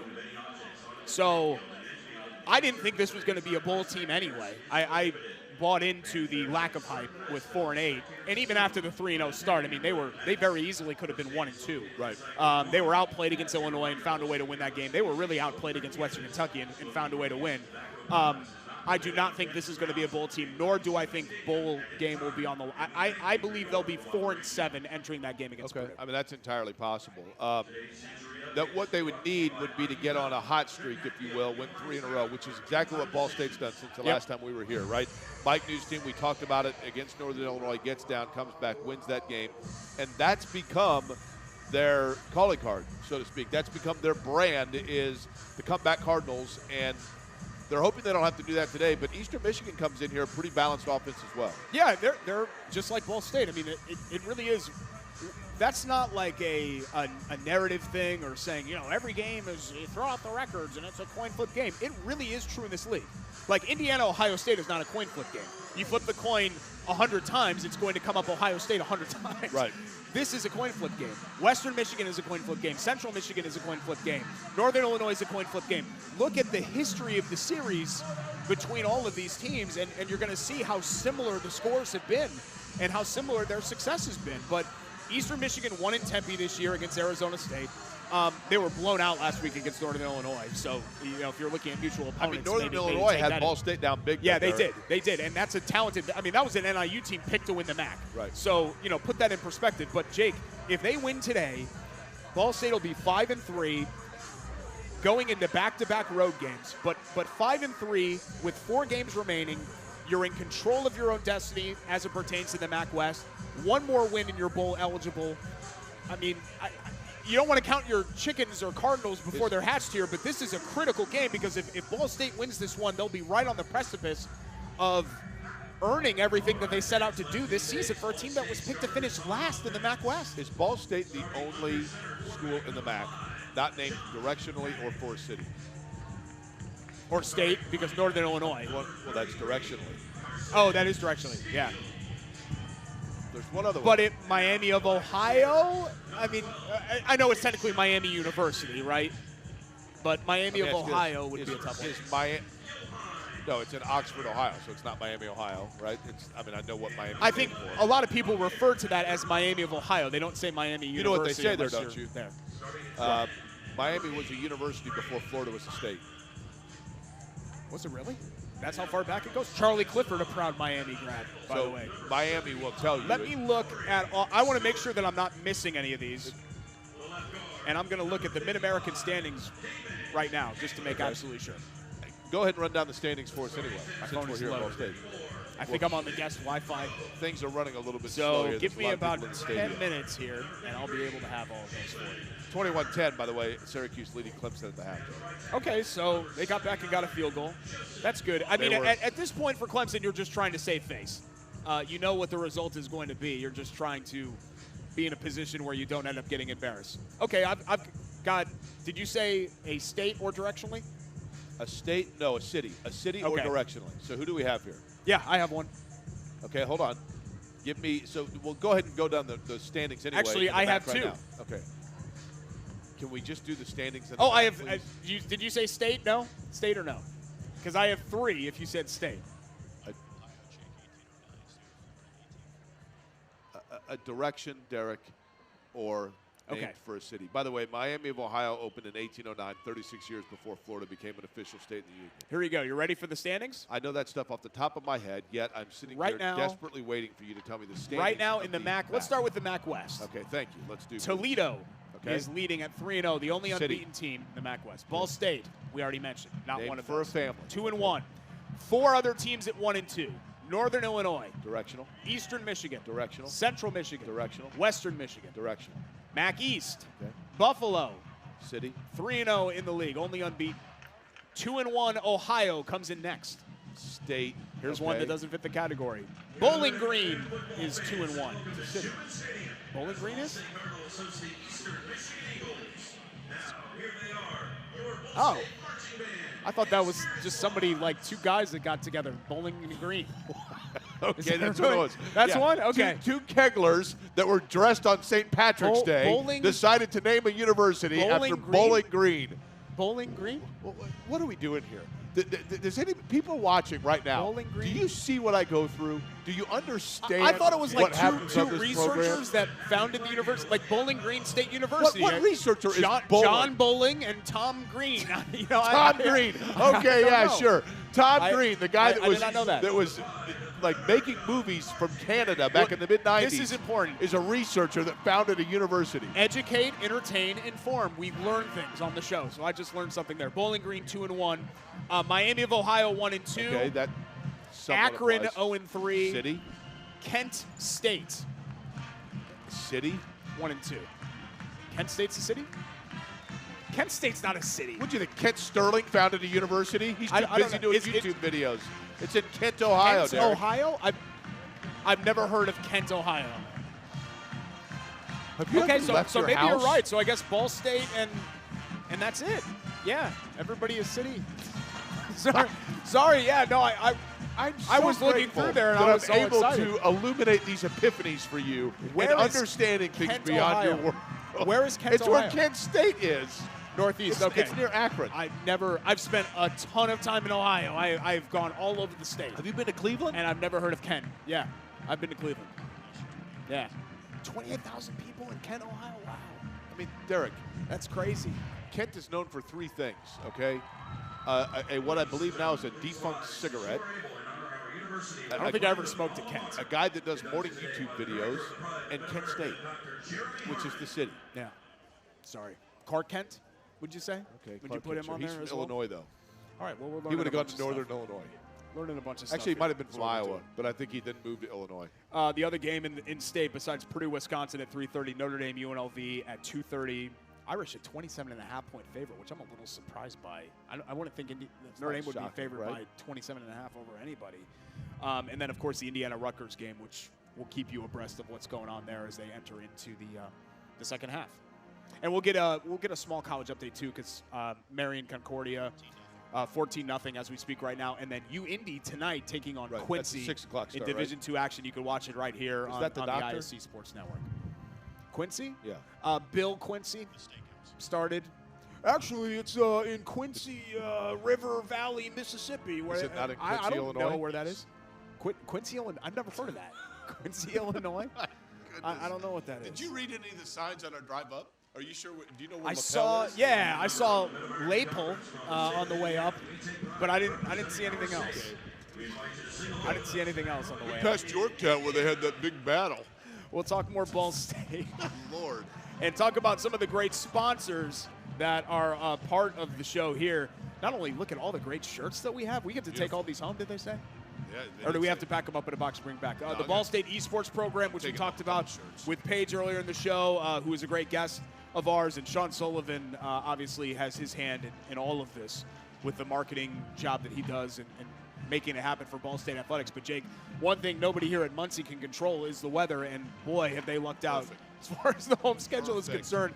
You know, last weekend against UConn, it was beautiful. 3 weeks ago. In Indianapolis went beautiful. to Ball State, came through the program here. You know, Lindsay Monroe among them. She dialed it up, right? And then absolutely gorgeous here behind us for what's going to be a great game between Ball State and Eastern Michigan coming up here at 2 o'clock. Looking forward to that. And Mick Tidrow, who also joined us as well. I don't want to forget about that, who will be on the call of that game, who was up in the press box over my right shoulder. We'll come back, wrap up the show next, give up some thank yous and thank yous. We'll pick and talk a little bit about Manscaped as well.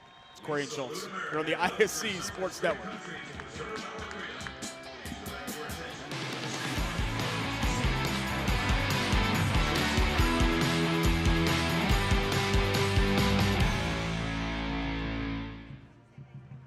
At Ball State University, we welcome you as a learning partner from day one. Our students bring creativity and determination to each aspect of the learning experience, from the classroom to the community. At Ball State, we help students turn an emerging passion into an enduring purpose. Our beautiful campus, welcoming environment, immersive learning, and collaborative culture provide the ideal place for you to pursue your journey to a fulfilling career and a meaningful life. We fly. Are you ready to fly? With the Kroger Plus card, it's easy to get lower than low prices for the win. You also earn fuel points on every purchase to save big at the pump. The Kroger Plus card. All you do is win big, big savings. Kroger, fresh for everyone. With the Kroger app, no matter where you order free pickup, you get the same great deals as you get in our stores. So start your cart today. Kroger, fresh for everyone. Hey, sports fans. First Merchants Bank has a question for you. Do you have a goat? No, not that kind. G-O-A-T, as in greatest of all time. Some of the best teams in sports have a GOAT. They are often the most attentive players on the field. They see things other players don't and make incredible plays that help their team prosper. Wouldn't you like a GOAT on your financial team? Someone attentive to your financial needs who can see down the field and help you prosper? If you want to take your business or personal financial game to the next level, connect with First Merchants Bank at yourfinancialgoat.com.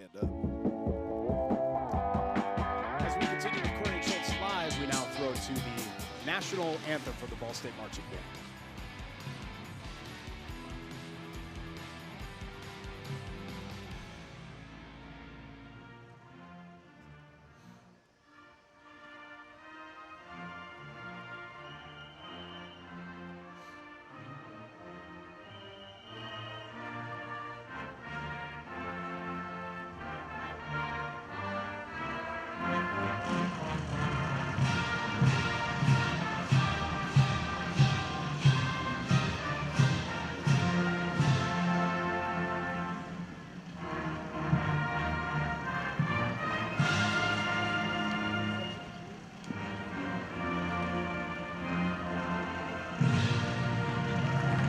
Nice crowd on hand. A great rendition of our national anthem on a beautiful sunsplash, as they say. I don't think it is. I see a couple of streaks of clouds up there, but really a gorgeous day. That's perfect. Here at Schultz Stadium in Muncie for Ball State and Eastern Michigan, which is about to kick about 10 minutes from now as we wrap up another live edition of Query. I really enjoy coming up here, to be honest with you. Me too. They're great to us. Me too. It's a beautiful stadium. And Derek, it's funny because this morning, so we drove up this morning, and I drove us because typically that's kind of what I do is I steer things for the two of us. And I texted you and said, I'll pick you up at 10. And then you wrote back and said, well, make it 10:15. And I'm thinking, man, I don't know. We're on the air at 12. Yeah. I got there actually about 10:20, and then you had some deal where we had to drop your car off somewhere because somebody's paying. I got to pick up my son, yep. So we got a little bit detoured.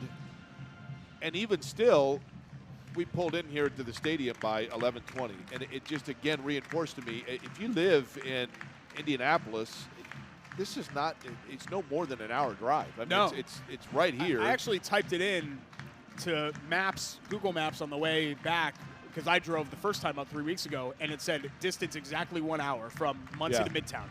So if you're in that area, if you're in Midtown, it's about an hour. If you're northwest or northeast side, excuse me, it's even less. Hell, if you're in Fishers or like Fortville or something, like you shoot right up. Right? It's an easy drive. Yeah. And again, I mean, $15 to come out here for a game, and the weather today could not be any more perfect. And these folks are going to see some good football too, if it's anything like what we saw last time we were here, right? But you're right. Let's talk about Ball State and the relationship there, and Sean Sullivan really has been kind of our point person, and this dates back to our radio days where they partnered with us for that game that they played Indiana at Lucas Oil Stadium, and I think that was the first thing that we did with Ball State, and we had Charlie Cardinal come in because I'm afraid of birds, right? That's right. Which many people are. Many people are afflicted with that. No, that's an odd thing. We brought Charlie in, and then I wore the mascot head and did the whole show with the mascot head on. You were trying to write me a note. You couldn't write with That's right. I couldn't see out of the eye holes there. But it kind of started there, and it continued through, us and the radio show ending. And Sean kept in touch with me. We had coffee, and he's been not only a great partner of ours and Ball State a great sponsor, but a friend, and somebody that I have a ton of respect for and come to really enjoy and embrace Ball State athletics kind of through that relationship. And ISC Sports Network is airing more than just this particular program in terms of Ball State. That's right. Sports, We're producing women's volleyball. We did that our last trip up here, so kind of kill two birds with one stone, do Query and Schultz live, and then in the evening head on over to Worthen and do women's volleyball, which we're going to do again tonight to produce that show. And so the Ball State relationship goes beyond just Query and Schultz, but what they've done with us here at ISC Sports Network, it's been great to align our brands. It has been fun, and I think this is going to be a good game. Again, Eastern Michigan and Ball State getting underway here just a couple of minutes from now. Elsewhere around, as we talked about, Indiana is it still 14-7 with Rutgers there? Yeah, we'll see. Greg will give us another score update in our ear, but that's the second half has started. Early third quarter, 14-7 in that Boy, game. Indiana had a chance to go up 21-0. You feel like they probably needed to bank on that, right? Yeah, that would have been nice to have that sort of advantage. But, considering that they got absolutely run, that was the low point of last year when Rutgers came in and beat them 38-3 in Bloomington. Do we get to keep this? Yeah, I think so. This is the Manscaped Trimmers. Yeah. Do we just have the one? Because if so, I'm taking this one. We just have the one, and I think actually it is far more useful for me because you've seen what's happened here with my ability to grow body hair. But it's great, Jake. This is really nice. Ball State's kind of in on the joke when it comes to Ball State and Manscaped, but we have a couple of the crop preserver here, which is deodorant for, sensitive areas. Men. Yes, for men. A crop reviver, which is toner for those sensitive areas. And then, of course, we have the trimmer to you have the whole sheet here? Keep that. Yeah, what the heck? That's all their products to kind of keep everything in line. And it's just important, Jake. We talk about branding. They have a foot deodorant spray, Derek. There is They have a cologne.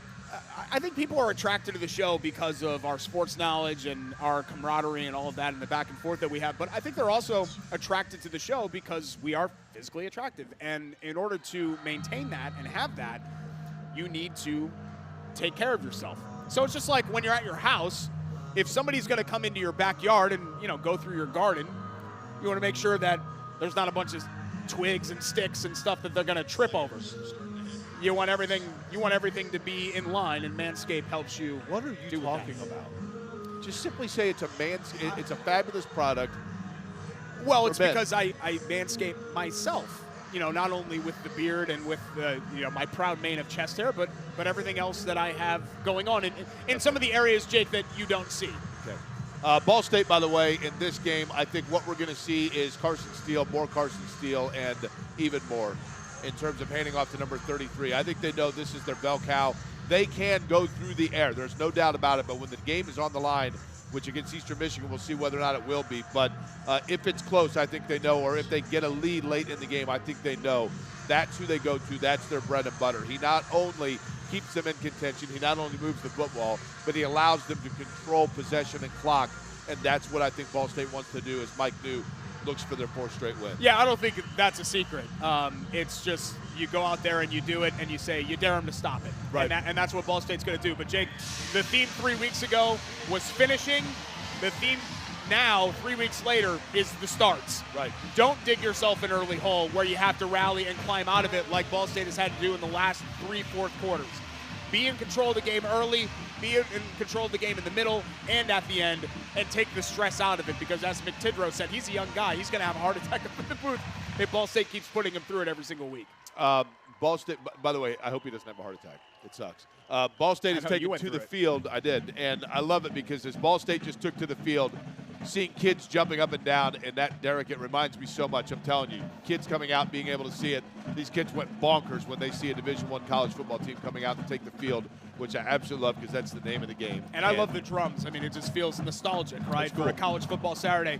By the way, if you want any of the gear that we've got up here, the Ball State gear, you can do so at the Game Day Spirit Store, the official fan store of the Cardinals. Visit them in the Village near campus or online at GameDaySpirit.com. And we've got other sponsors to thank as well, Jake, for making this show possible. Not only the Game Day Spirit official fan store of the Cardinals, but Guardian Brewing right here in Muncie. And don't forget the Ball and Brew Pack. Football tickets. This is right in your wheelhouse, right? Jump around. That's right. Is this the hip hop that you like? Since you never graduated past this. The Ball and Brew Pack, baby. Football tickets, and delicious Muncie craft beer with Guardian Brewing. You can check that out at ballstatesports.com. The Greg Huber Automotive Group, Manscaped, Stoops Automotive, Kroger or Kroger's, and First Merchants Bank, all making Ball State athletics in this show today possible for you guys. Very much appreciated. Very much and we appreciate our crew as well. Dennis Glover on camera, Jordan Chu in the truck, and our buddy Greg Rakestraw, who's got a big day today, not only with us in Muncie, but then heading down to the south side of Indy for his alma mater at Key Stadium to be on the call of UIndy and Quincy. What'd you say, Quincy, Iowa? Quincy, Illinois, Derek. Tonight, Quincy, Illinois, right yes. here on the ISC 6 o'clock. Sports Network. That's right, yeah. Thanks so much for joining us from Schultz Stadium in Muncie. For Jake Query, I'm Derek Schultz. We will see you Monday, a full Colts game recap and college football recap on the regular airing of Query and Schultz, 7:30, ISC Sports Network and Comcast 81. We'll see you guys later.